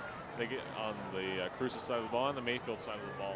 But more significantly, the former, they're going to play this last Mayfield Cruces game. Then they go on to the playoffs where things are going to get very huge and competitive against those Albuquerque schools. All right, then Moreno set up in the empty set, trips off to his right side. Take it, dropping back, looking out to his left, sends a quick pass. And it is going to be caught by number 2 for the Trojans, Ryan Rosados. As we're wrapping up here, Max, I just want to encourage our viewing audience to do 2 things. Number 1, support your Las Cruces schools. Support the community, no matter what high school you pledge your allegiance to. Just even outside of the rivalries, anytime Centennial plays Cruces or Oñate plays Mayfield, those games are a lot of fun to be at as well. It's always a great environment. And support the New Mexico State Aggies, our basketball teams, our football teams. Michael Jordan has a great volleyball team. He's always had great volleyball teams here at the Pan Am. We are all we have as a community. I don't care about Albuquerque, and I really don't care about El Paso. Southern New Mexico is where I'm from. It's where we're from. We have to stick together, and we have to support each other. And taking shots at each other and trying to bring each other down as we're rising to equal levels of prominence is pretty sad for me to see. So I encourage our viewing audience, anyone who's listening at home, to band together as a community and treat this as a positive event. Treat the Oregon Mountain rivalry as a positive event. Continue treating the Cruces Mayfield game as a positive event. And get behind the Aggie football and basketball teams, because these next couple of months are going to be very exciting. Amen, Cameron. Couldn't have said it better myself. We all need to band together as a sports town, not drag each other down, but embrace the fantastic talent that we have here at both the high school and collegiate levels. Now with the clock winding down, 30 seconds left to go in the game, I just also love to give a huge shout out to all the LCPS TV staff and crew and our executive producers, Matt and Bill. They do a fantastic job putting this whole thing together. Absolutely, Max. We could not do what we do without the assistance of our terrific crew. Danny, it's Danny's last game working for LCPS TV. That's sad. We've been working with him since we started as sophomores, Max. We have a great crew, great group of people who set up shop every Friday night for us at the Field of Dreams. Absolutely. As Moreno is going to take the snap to end the entire game, that is going to do it here for regular season football, regular season high school football in Las Cruces, New Mexico. Final score, Las Cruces High School 49, Mayfield High School Trojans 13. Any last thoughts before we wrap it up, Cameron? Max, I'll tell you what, as always, it was a lot of fun to be here in the booth. I think the opportunities that LCPS TV creates for our local high school students to film the games, to work on audio, to direct, and to do as we do, to commentate on the games, is something that I'm not familiar with around the region. We're truly fortunate to have these chances, and it's been a lot of fun this season. I look forward to next August. Absolutely, Cameron, as I do as well. And both these teams down here are truly fantastic. And I look forward to seeing all 4 teams next year in the Oregon Mountain rivalry and the Mayfield Cruces rivalry. It's going to be a fun year, Cameron. Thank you all for watching. Have a great rest of your night. And tune in for the playoffs. Absolutely, Max. Until August, that seems so far away. What am I going to do? Well, I'm going to watch Aggie football and basketball until then. And you all should too. Have a great night, ladies and gentlemen.